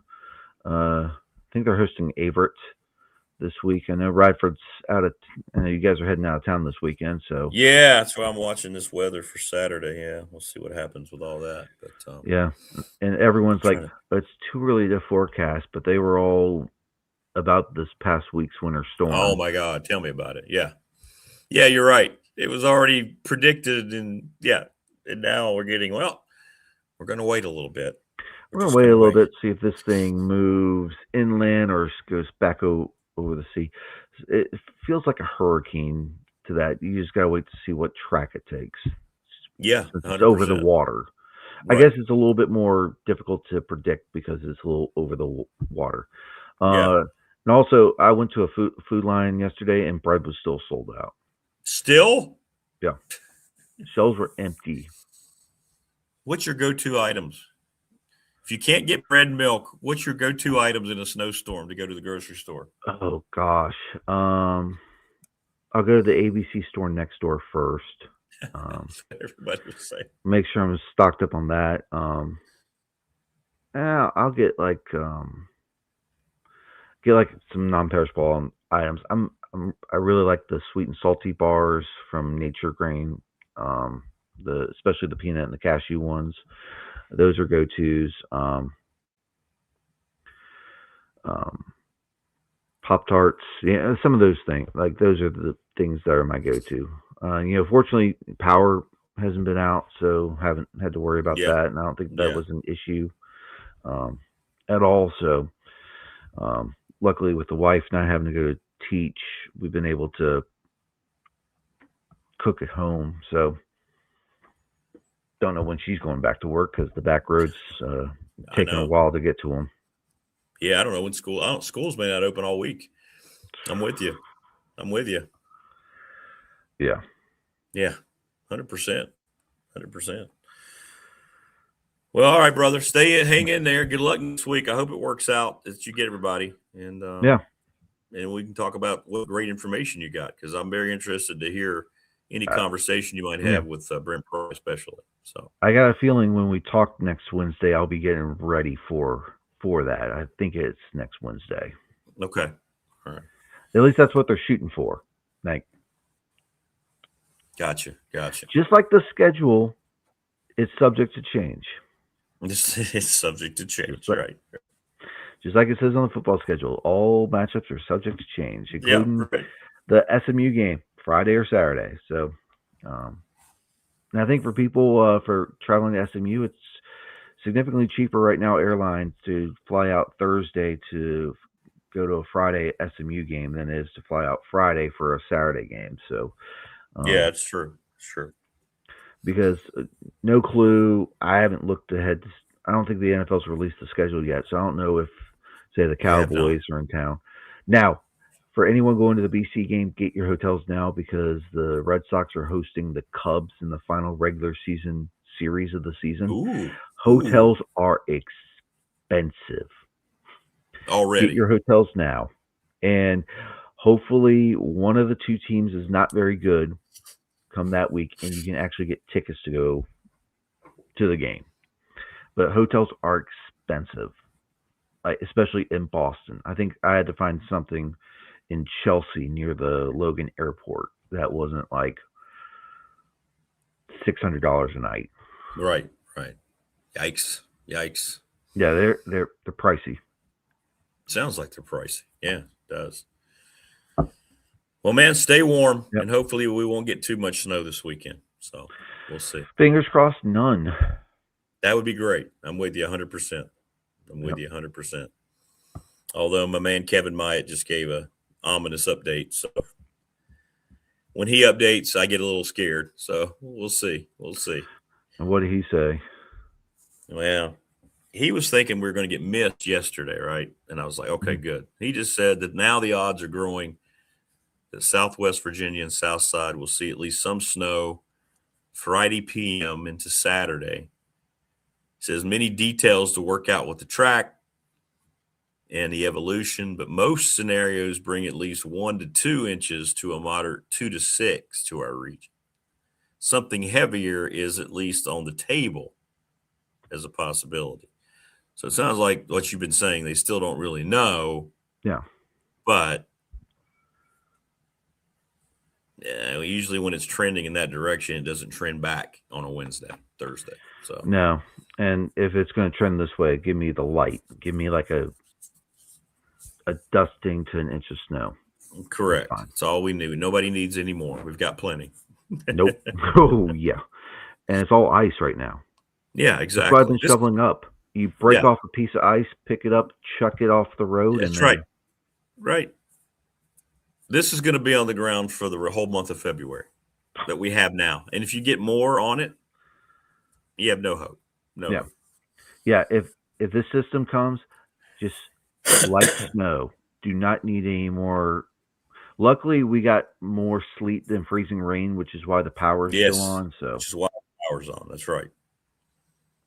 100%. We got lucky. And hopefully, if this is any kind of snow, that won't hurt with power. Yeah, so. Light snow, dry snow that's not heavy and that doesn't stick to like power lines or trees or anything like that. So that you can move pretty easy as well off your driveway, stuff like that. So oh yeah.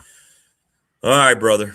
All right. Well, hang in there. All right, man. Good to see you. Appreciate it. Good to see you guys. All right. There you go. There's Damien Sordelett joining us. Fellow snow hater. God, we just how can anybody want snow? I'll never get it. I will never understand it. I never understood it. And I never will. Especially us trying to get back from Clinton, South Carolina on Saturday. Because it sounds like it's going to be a very dangerous trek. But who knows? Because we don't know the how much might come and the amount. But geez, Louise, terrible. Hey, Chris Lester, how are you? Good to see you. David Teel joins us coming up in just a little bit. He was in Blacksburg last night. We'll get his take up close and personal, everything that he watched. Clemson's one of the best atmospheres in college football. It is. Tebow says Clemson and South Carolina fans are the worst. Believe that. Except for Jen. We'll let Jen gets a pass because she's a real fan.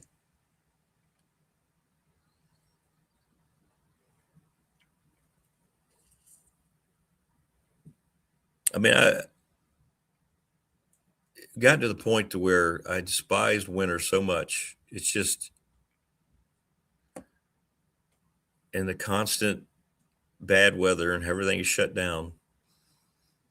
We were fortunate for the most part around here, no power outages, or at least not many power outages. I have no time for anybody who tells me they want some snow. Once you tell me that, I no longer have any desire to speak to you as a human being. Oh, more snow will be great. No, you're wrong. That's like saying, I just finished off a salad for lunch. I think I'll have a follow-up salad for dinner. Or, hey, I had that breakfast Panera sandwich. I think I'll follow it up with some nice soup in the afternoon.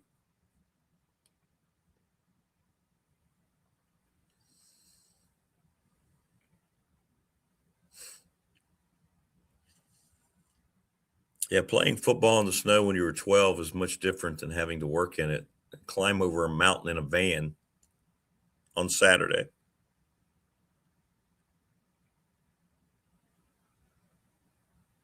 Prometheus says, I finally converted my wife to hating snow after this last storm. I told her she's finally growing up. Oh, okay. Tebow graduated with Jen. That's great. She's the exception. Yep.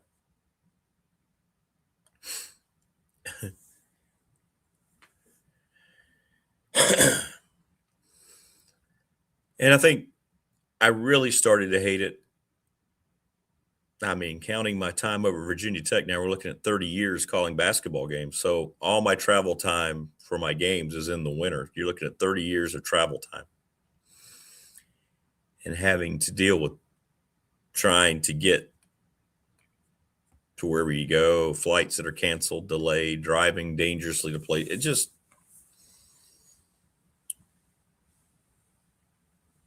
terrible. It's just terrible.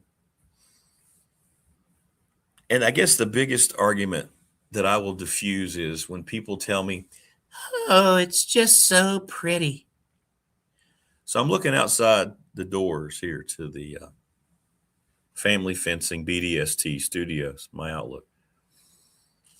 And all I see is bland whiteness, white ice covering everything. You're not getting to see any of the natural scenery.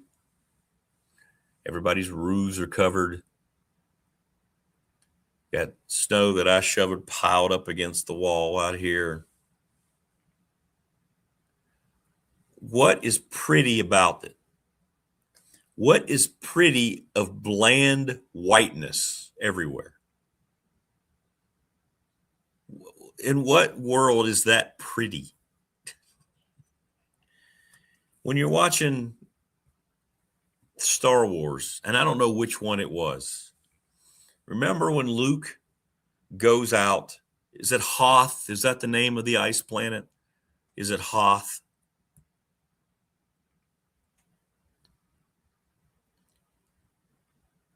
And Luke goes out, it collapses, it kills his what are they called? Tauntauns? I'm pulling out some Star Wars stuff now. I don't know whether any of that's correct. And then this, the Bigfoot type creature brings him into his cave, and Luke's able to cut its arm off, and then he goes out and collapses, and then Han finds him.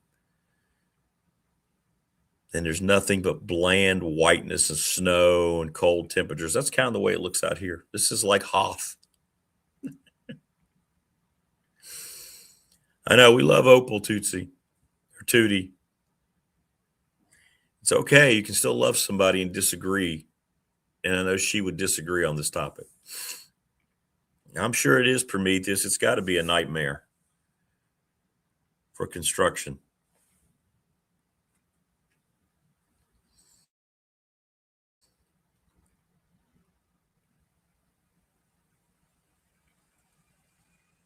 But I'll never understand it's so pretty people. It's not.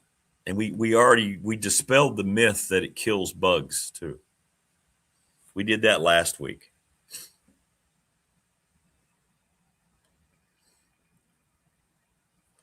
So what purpose does it serve other than to cause all sorts of problems, especially power outages, traveling nightmares, older people stuck in their homes?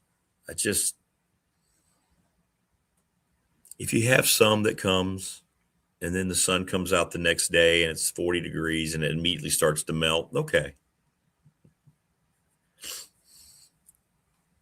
But like what we have now is not going anywhere. And then if we get this crap on Saturday, it's just going to add to it. And we're going to be just in Hoth for the next month and a half until March gets here. Somebody make it make sense. Why we cheer for our own demise. See, there you go. Tebow hasn't even been able to park in his driveway since this past crap hit.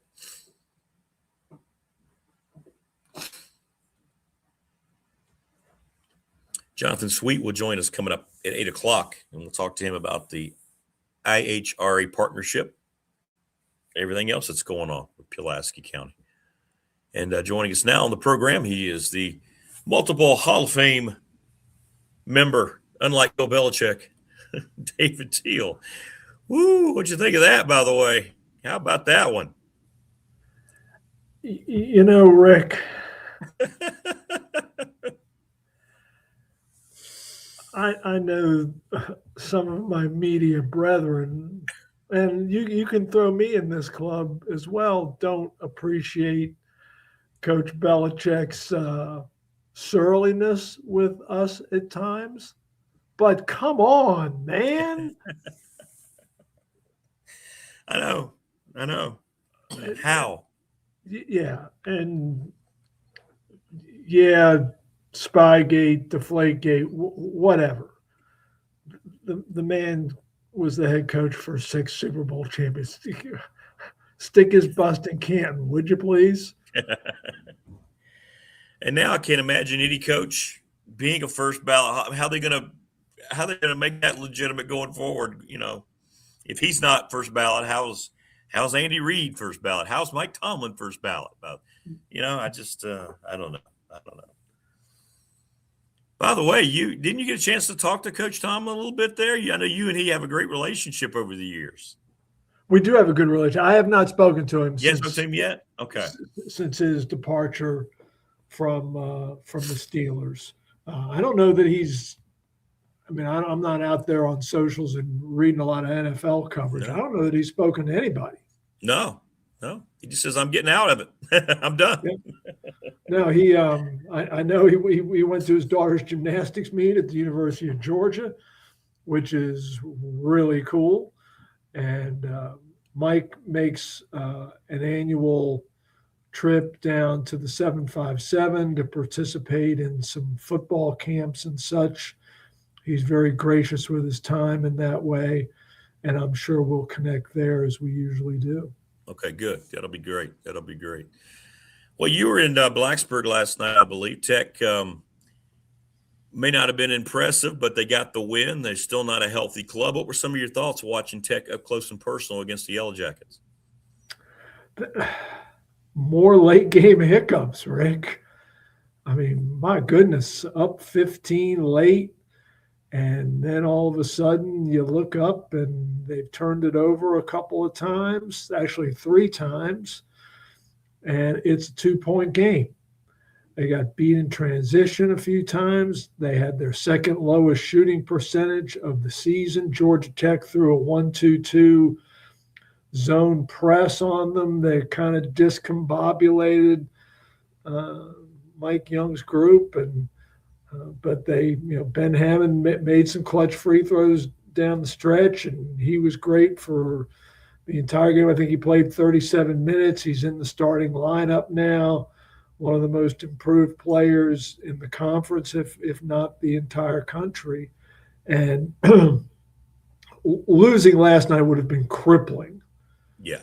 To the Hokies' NCAA tournament chances when you consider what's upcoming on the schedule. And suffice to say, they will need to elevate their game considerably on Saturday. You saw Nito up and close and personal. Another bad shooting today. I think it was like 3 of 15. Brutal.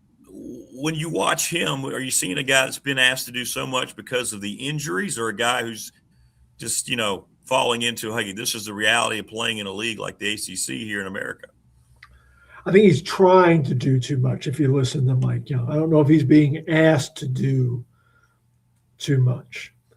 And getting Tyler Johnson back would go a long way toward remedying Neo's issues in that regard. I think Mike Young is kind of iffy on whether Johnson will play Saturday, if not certainly the following Saturday, because they don't have a midweek game next week. But the following Saturday at NC State, Johnson, barring a setback, will definitely play. And that helps Virginia Tech on the glass. It helps them defensively, and he can score it. Yeah. And gives them another option that way.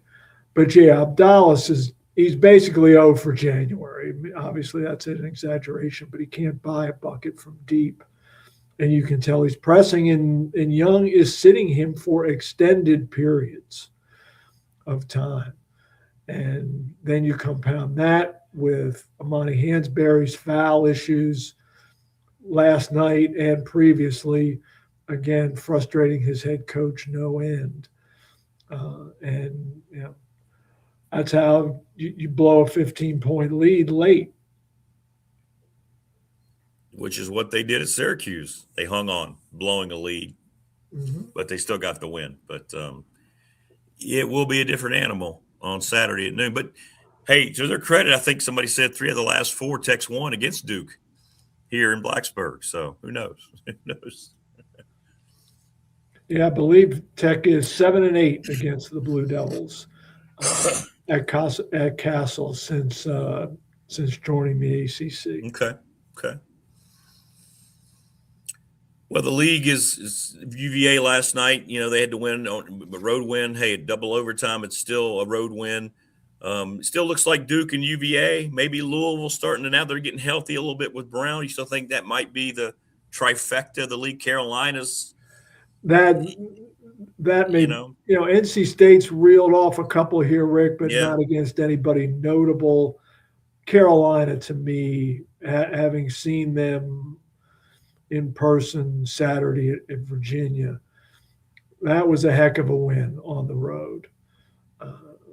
The Tar Heels have struggled mightily at John Paul Jones Arena. And to come from 16 down like they did, that was quite impressive. And Virginia last night down 19 at Notre Dame. I saw Eric Bacher, their sports information director, put out that it was Virginia's largest comeback in 20 years. Wow. Since a victory over Arizona in 2006. Testa Ritter goes for 32. The first Cavalier since Kyle Guy in 2018 to have a 30-point game. And the hero really, though, was Sam Lewis, the Toledo transfer. He was so clutch. That jumper he forced, I don't know if it was the first, I forget, because I was at Castle and I had the game up on my laptop. I don't know if his jumper forced the first overtime or the second overtime, but daggone, it was clutch. And he was indispensable last night for Virginia. You still feel maybe 8 teams potentially could make the league? Yeah, easily. Absolutely. 8, 9, if they really thread the needle, maybe 10. Who knows? But no, it's trending a heck of a lot better than it was last season, that's for sure. Well, let's get into the football schedule that is out. What were some of your thoughts looking at the 2 teams from the Commonwealth? First, Virginia coming off a record-setting season. What did you like, and what kind of stood out to you when looking at their schedule? Well, I don't have a memorized, Rick, so I'm going to cheat. It's great. No, and sit here and look at it. Obviously, you knew they were going to Rio to open against NC State, and then you knew their non-conference games, and you had to figure that given the long trip home from Brazil, they would have an open date week 1. And that is indeed the case. Both Virginia and NC State will not play week 1. So the primary question was, who would the Cavaliers' next ACC game be against? And it's at Florida State. And now who knows what the Seminoles are going to be like in what is very much a make or break year for Mike Norvell. But, your first 2 ACC games, neither of them is at Scott Stadium. You have to go to Brazil and then to Tallahassee. So that's a tough challenge for Virginia. And then shortly thereafter, they go to SMU.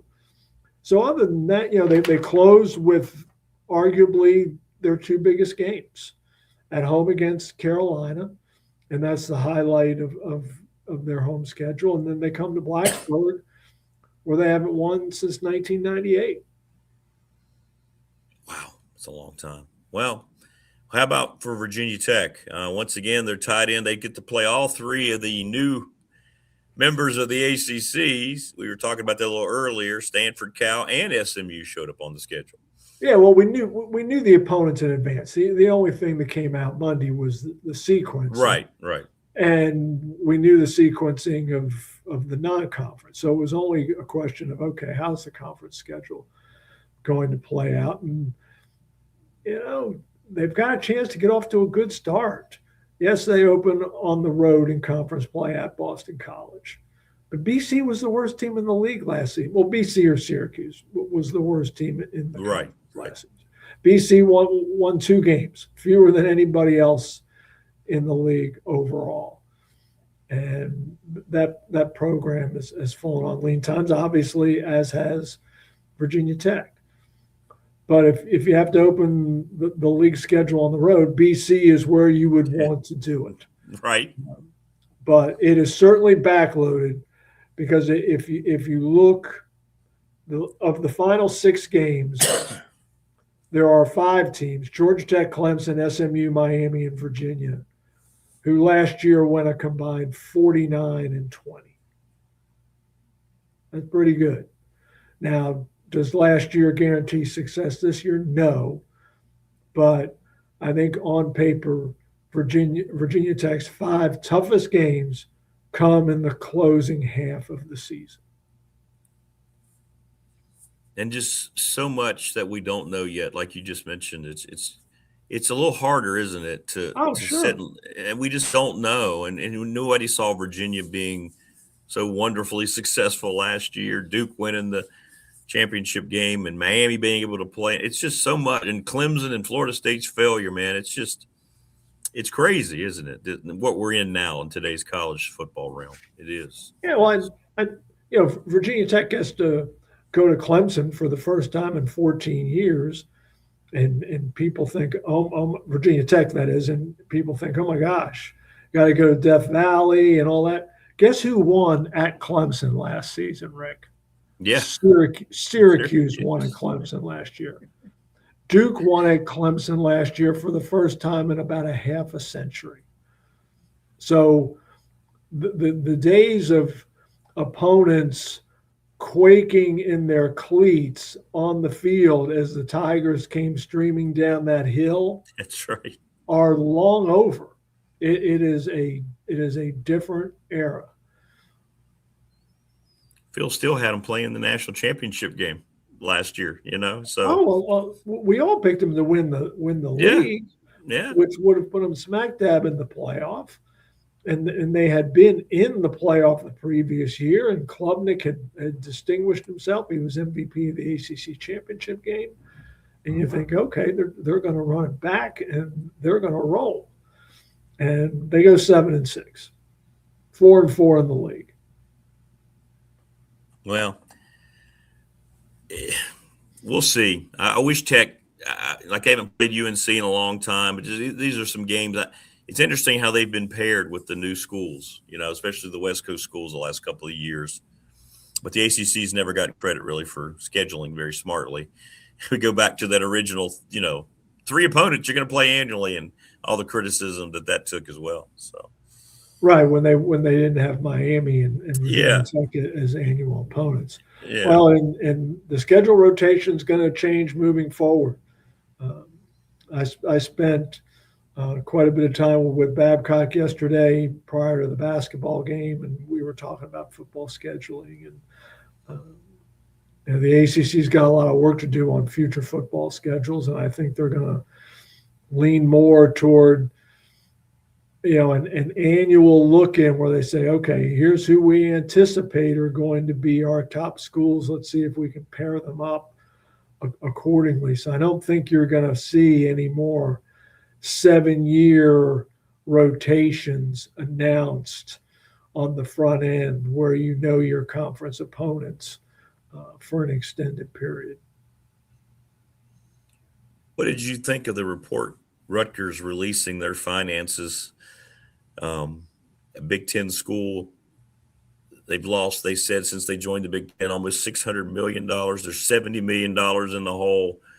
Did those numbers surprise you at all? What was your reaction when you saw that release yesterday? Actually, it doesn't surprise me, Rick, because Rutgers is a minnow swimming in a pool of sharks. Yes, they are. I mean, literally, they have no business being in the Big Ten. And frankly, neither does Maryland. Right. And Maryland belongs where it always belonged, and that's in the ACC. And they can talk about all the money that the Big Ten makes through its television deal and all that. Well, what has it got in Maryland? Not a whole lot.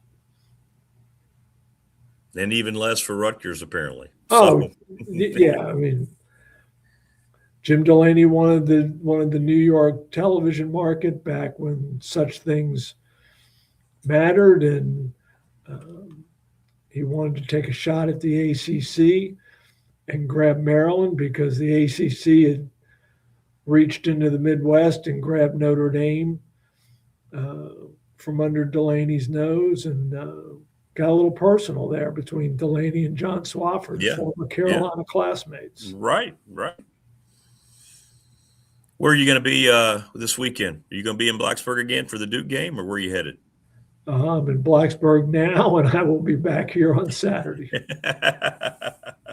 That's going to be great. I figured you'd be there front and center for Duke. And weather permitting, who knows what we're going to get either here or back home in Hampton Roads. I know.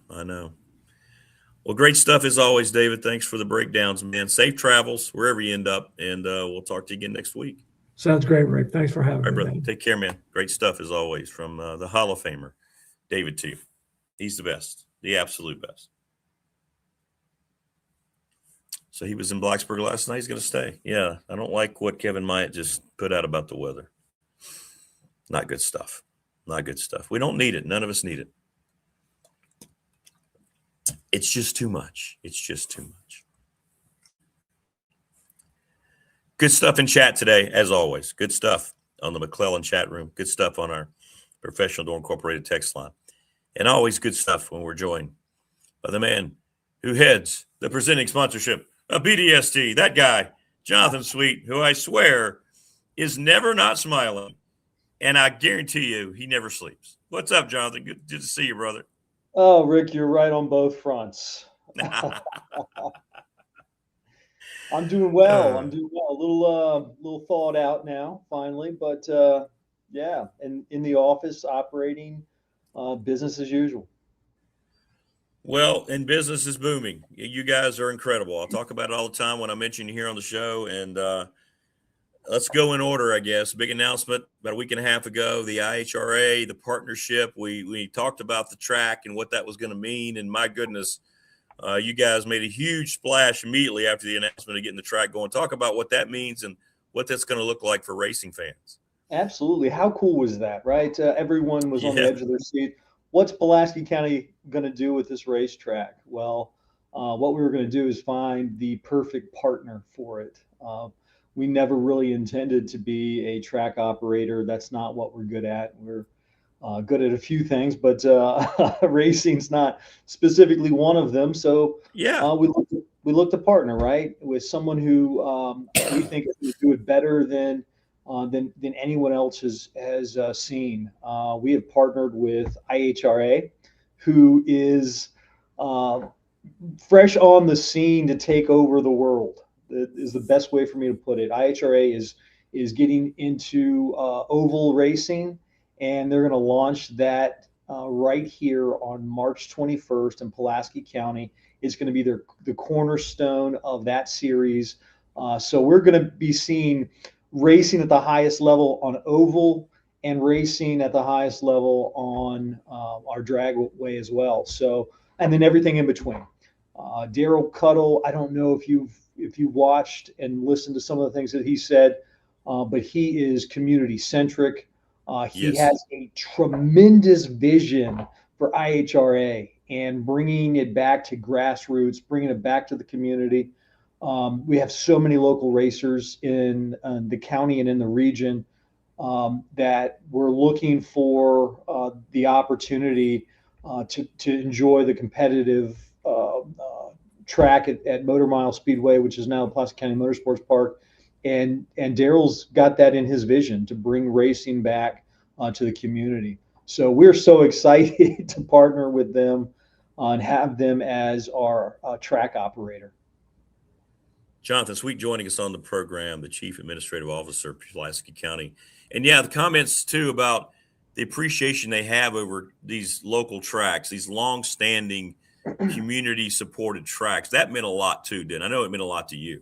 Absolutely. It's just bringing it back to its roots, truly. And that's not a cliche. I mean, this is a guy who loves racing and loves the tradition of racing and beyond just the competitive aspect of the sport, what it means from a community and a racer standpoint. He wants to make it affordable.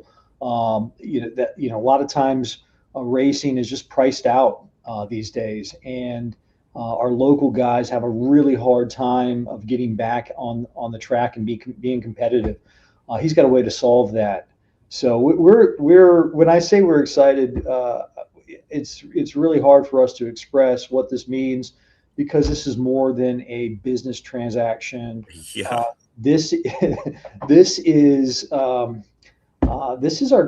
culture and character of our community. This is since 1952. Our community's been enjoying racing there, and now we're going to just see it at a growing level. And IHRA, I mean, to be oval racing as well. How right? We found a partner that knows how to operate every aspect of that motorsports park and go from ESPN all the way down to the community level. So we're going to be seeing everything take place there. And we've talked about not only is this going to be so beneficial for Pulaski County, but this is one of those things. We talked about this the last time you were with us, Jonathan. All the other communities around are going to benefit. Everybody can kind of backpedal off of this a little bit and go, my goodness, we're going to have drivers from our area now want to come, and people are going to come from all over, and what this does. And that's what I love about it too. Pulaski County leading the way, but hey, everybody's welcome. That's what this is going to bring. That's exactly right. The scale of our sports entertainment assets are regional. In fact, they're even beyond regional. They're so large. Whether it's Virginia's largest indoor versatile sportsplex, or it's the nation's top-rated small park in the country, these are major assets that benefit the entire region, and we trust it brings tremendous pride to the entire region. Oh yeah. It was once the New River Valley Speedway, right? And it still is. It is the New River Valley's asset to enjoy and to come and spectate, or to race, or to fill in the blank. We're going to be having all kind of community events there as well. So we're just scratching the surface. I think IHRA is just scratching the surface.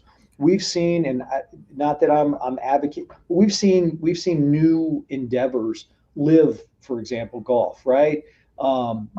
Take a lane in that space and enjoy some of the PGA golfers. I see IHRA potentially doing some of the same with NASCAR and with NHRA, and bringing some of that talent to IHRA for the fans to enjoy, to expose them to what IHRA's vision is.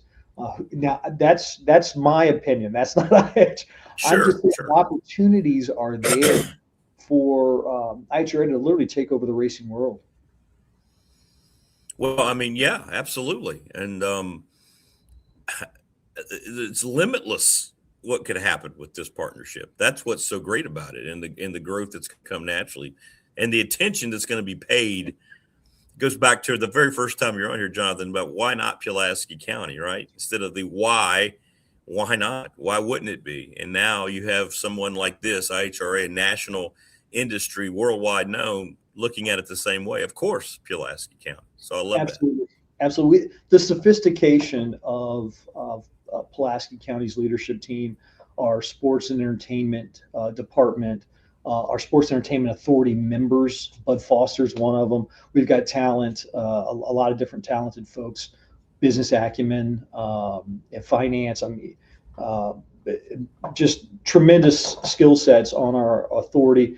The board of supervisors, whose vision this is, the sports entertainment vision, has really assembled some of the best professionals to assist us really elevate our vision and make it a reality, take it to the next level.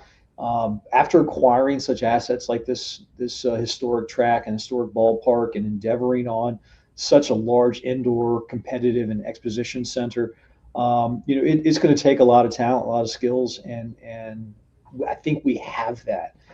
Bringing in Tim Miller from Richmond, to head up our department, to our various leadership team members. I mean, we're all hands on deck pushing this vision forward, and it's for the community. It's for the opportunity for us to have nice things in Pulaski County, have nice things in the New River Valley, create business opportunities for our small businesses, for our hospitality industry, for our tourism industry, basically invite a new industry into the county for revenues and commerce and enjoyment. So we're doing it. Some were skeptical, Rick. I'll just be honest. You got to love the haters, right? And oh yeah, and we're doing it in such a big way, and we're just getting started. I keep telling you, Rick, wait till you see what we do next. We're just getting started, my friend. Well, I know I've never doubted, knowing you as long as I have. But how's the rest of the things? The Sportsplex, the Rec Center, how are things progressing with everything? Absolutely, all that progressing beautifully. We've got some tournaments pre-booked, so we're on schedule right now with construction, and we're on budget. So we're optimistic that we're really going to be able to nail down some smaller events to get our feet wet and shave the learning curve and work out the bugs, and then start enjoying some much larger activities there, much larger events there. But we've got basketball right now. We're looking at several other types of sports that will come in and enjoy that facility. So, and I mean, we're not just working on the indoor stuff. We just had a GoPro fishing tournament announced. I was on my drive-in listening to the radio and hearing the advertisements about it. So this is going to be a pretty large bass tournament on the new and the Clater out of kayaks. And like I said, GoPro is partnered with us. Super cool event. You're going to hear a lot more about it pushed out in the community. But we just released that by press release yesterday. So yeah, speaking of Tim Miller, I got the release. The Kayak Adventure Series, and this is something else that has never been done here, and now all of a sudden here it's showing up in Pulaski County. Oh, we've got some major events going to be taking place in the sports entertainment world, and it's all about sports tourism, right? Bringing in opportunities to our community, which bring in folks to conduct commerce and spend their money and experience Pulaski County, and our small businesses take advantage of it. But it's for our citizens too. My father-in-law is going to be participating in this bass tournament. It's a gift I got him, and I'm like, I sent him a text this morning. I'm like, here's your gift this morning, as promised. He's a big bass fisherman, and he's looking forward to competing in this tournament. So it's for our locals too, and I just don't want us to ever lose sight of that we can have balance of bringing these cultural and entertainment events here for us to enjoy, but it's also business, quite frankly, right? Yeah. A lot of people on the text line ask me, you've mentioned this before, but I'll ask again, music is part of your plan. People are asking about outdoor concerts, bringing traditional bands and artists and so forth. I know that's something that's still on your radar, right? So is absolutely. We've dabbled in that with some of our local bands through our Parks and Recreation and Randolph Park. We now have these much larger assets, really cool assets. We're going to be having conversations with IHRA and what they're looking to do in that space. We're also going to be communicating with our other community partners who do a lot of activities. For example, the Newer Valley Fairgrounds. We're going to make sure that we're not stepping on each other. We want to bolster all of our community partners and assets.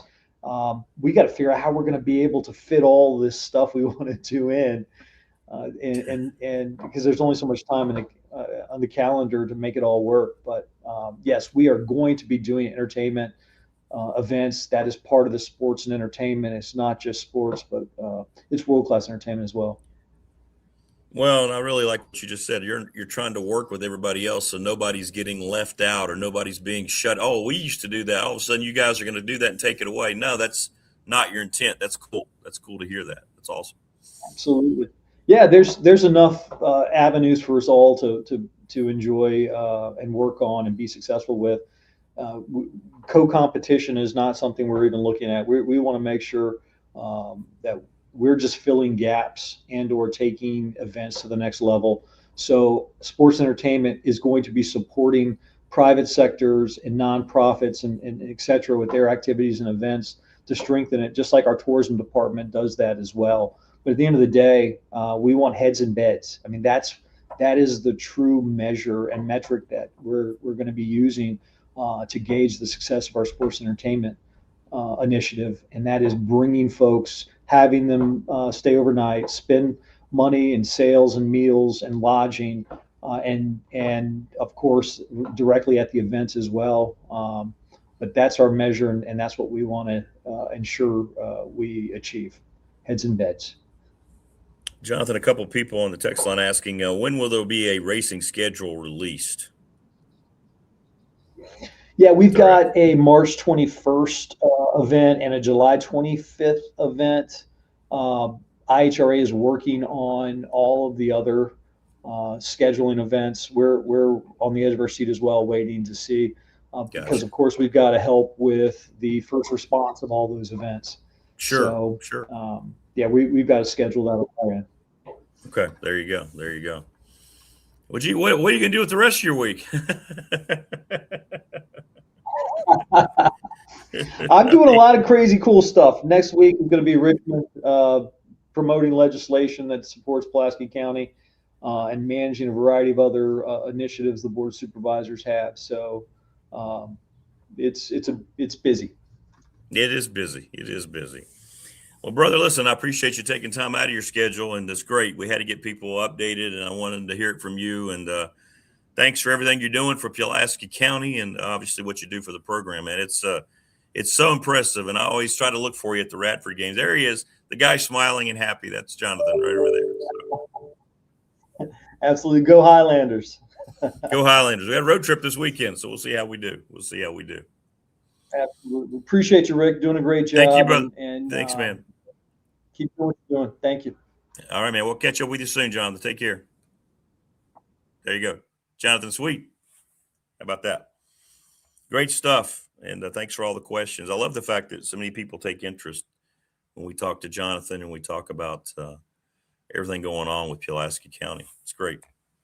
I do a Mean Culture Club karaoke. I doubt he would want to bring me on for the show, but,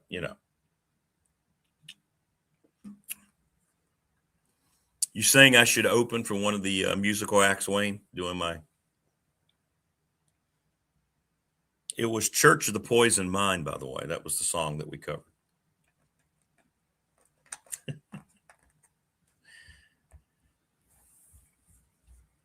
In the Church of the Poison Mind. Yes, sir. Yes, sir. Good stuff. So, yeah, everything's progressing very well. Thanks to all the support for Pulaski County Sports and Entertainment. So now I'm really depressed about the weather this weekend. I saw Myatt's first update yesterday, and I thought things were not going to be bad, and now he's this one feels like we'll get more of a low expectation at the beginning, and it's going to end up being a high end, whereas this last one was a higher expectation, and we got, I won't say low end, but we didn't get nearly as much. All I know is, how am I going to get across the mountain on Saturday?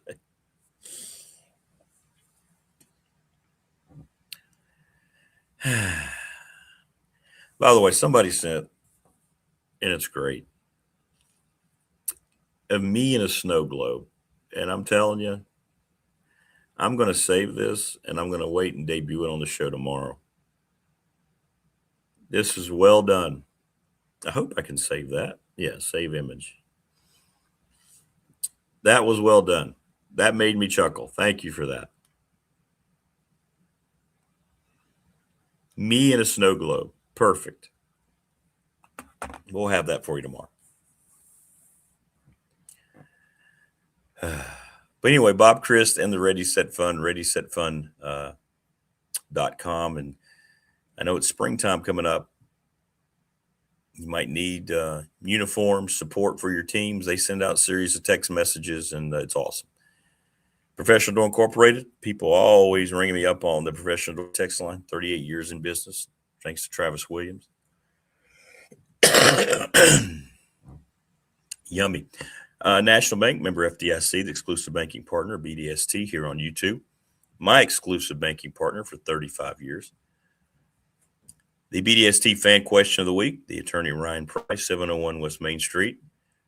And Wings seems to be the leader in the clubhouse for Super Bowl food.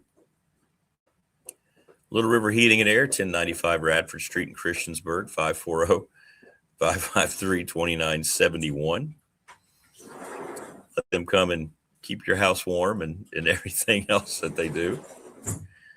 And we just talked to Jonathan, but the presenting sponsor of this program, Pulaski County Sports Entertainment.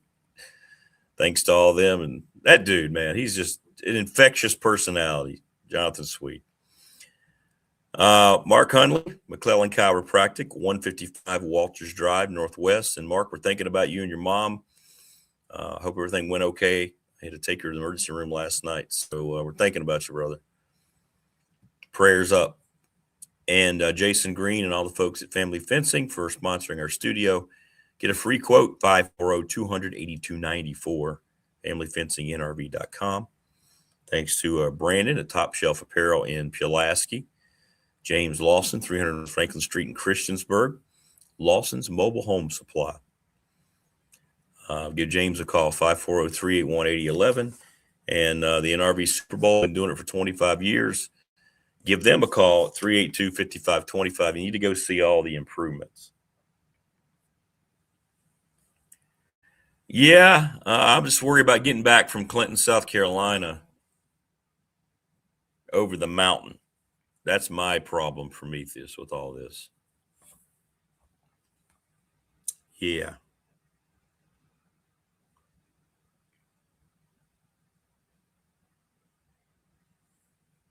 So, in any event, enough's enough. But anyway, a listener sent a great picture of me in a snow globe. So we'll put that on tomorrow. By the way, don't miss tomorrow. Marty Smith and the coach, Steve Ragsdale, tomorrow from 7 to 8. Then to White Vic. And then I leave for Charleston.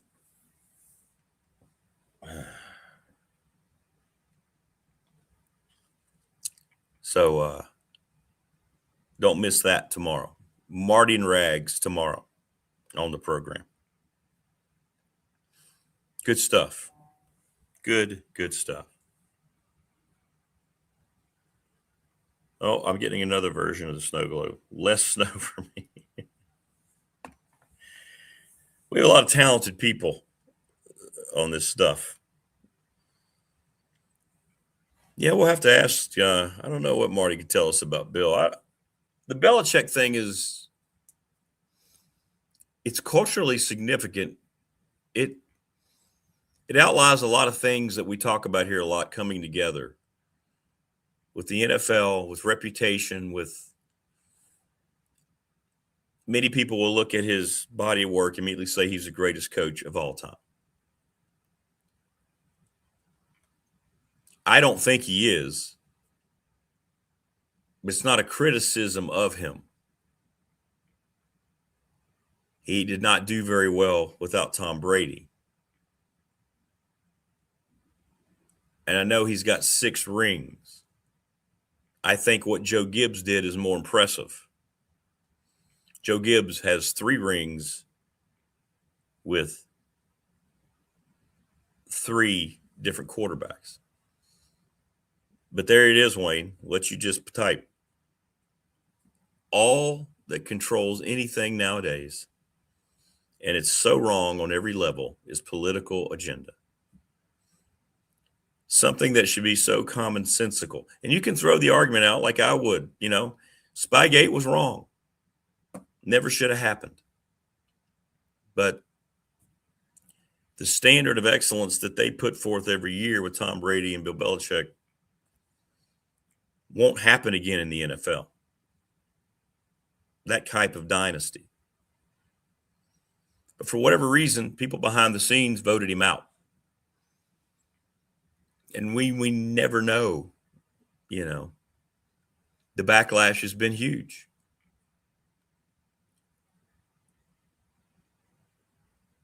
But unfortunately, everything now comes down to which side of things that you stand on. That's why the NFL is doing what it's doing.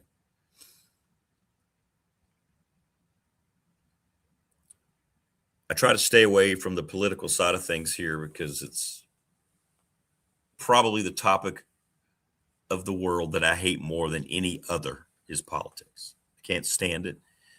I don't understand people that are letting it dictate their lives or letting it dictate how they feel about other people. I'll never get it.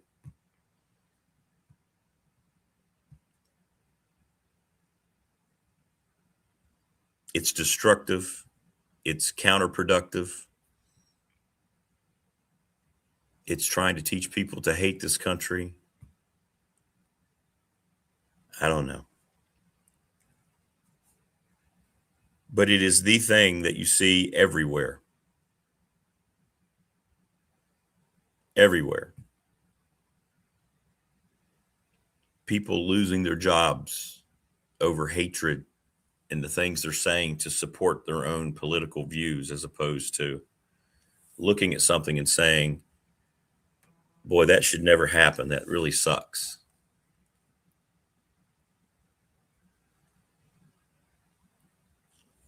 No, if it aligns with what you believe, if it's a horrible event, then it's okay.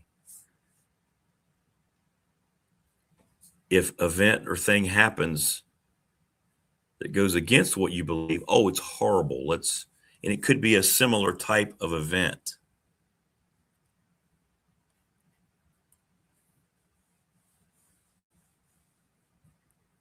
They want to separate this country.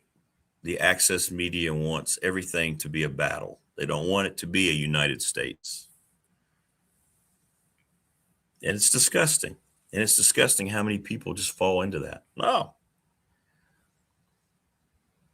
So the Belichick thing is a lot to do with politics. I don't know what his own personal politics are. I have no idea. I'm just talking about even personal politics came into play. Bill Belichick's not a first ballot Hall of Famer.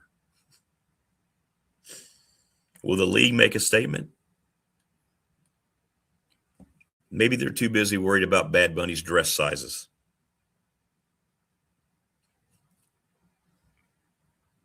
But the league's being the selection committee is being raked through the coals. Thunder says, and Joe Gibbs has won NASCAR as well. Yeah.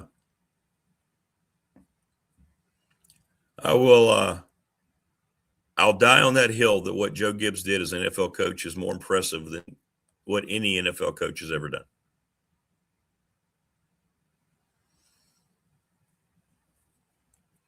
Especially what we know about quarterbacks and how important they are, franchise guys. I found out this past Sunday the difference in the whole Broncos-Patriots game was they had their quarterback, we didn't. Bill Walsh won with Joe Montana. Bill Belichick won with Tom Brady. Don Shula won with Bob Greasy. Chuck Noll won with Terry Bradshaw. Tom Landry won with Roger Staubach. Vince Lombardi won with Bart Starr. Mike Shanahan won with John Elway. Joe Gibbs won with Mark Ripien.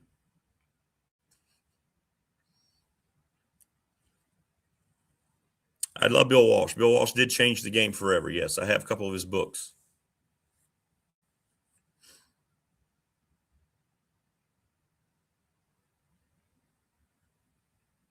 No, they lost Super Bowl III, Morris. You talking about when they beat the Cowboys?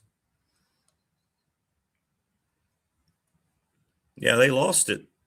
Yeah, Earl Morrall replaced Johnny Unitas in Super Bowl III. That was the biggest upset in the NFL. The 18.5-point Jets.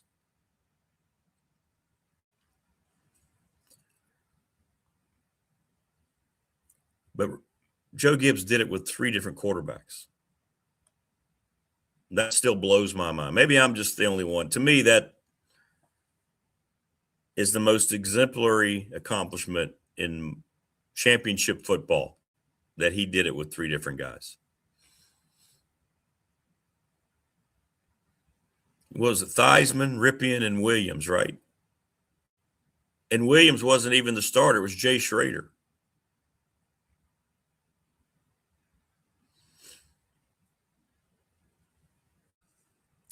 Yeah, Jimmy Johnson was a great coach. I don't think he should be an NFL Hall of Fame coach with 80 wins.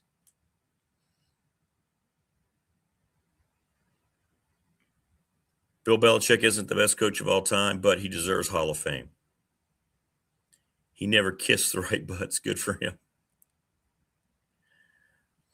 Oh, you know, the Dolphins teams for sure. Yeah, but those were great teams, though, man. Those were great teams. No, George Seifert won the Super Bowl with Steve Young. Bill Walsh was already gone. George Seifert did that. Remember that? That was the grab the monkey off his back when he did that on the sideline when they destroyed the Chargers. That was George Seifert.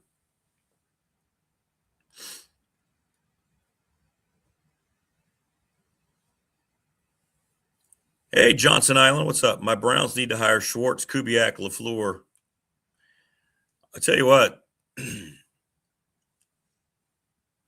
the Raiders, this is what the Raiders should do.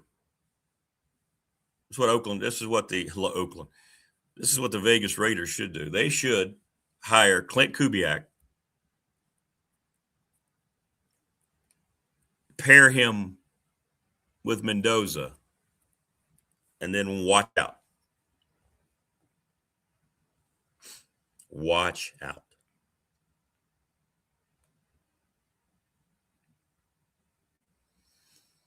Yeah, he did. Yeah, Greasy was beat up that year, wasn't he?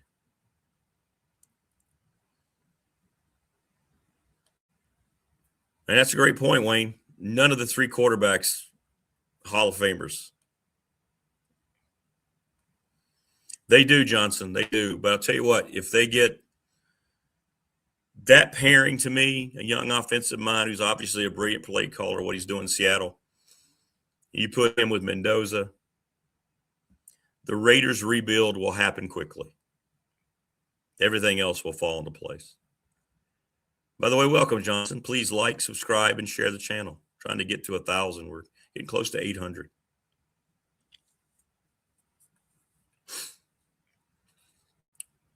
Good stuff, though. Good conversations today. So, tomorrow will be the last show of the week. And we'll have Marty and Rags, Dwight Vick. Welcome, Johnson. And come back for more. We're heading out now, but join us tomorrow. And please subscribe. Take care, everybody. Thanks to our sponsors. Thanks to our guests today, Damien Sordelett, David Teel, Jonathan Sweet. Keon, I hope you and your family get better. Can't imagine all three of you having this devil flu. Prayers up, brother. You as well, Mark Huntley, with your mom. And we'll see you, everybody, tomorrow on the Thursday edition. Everybody, take care.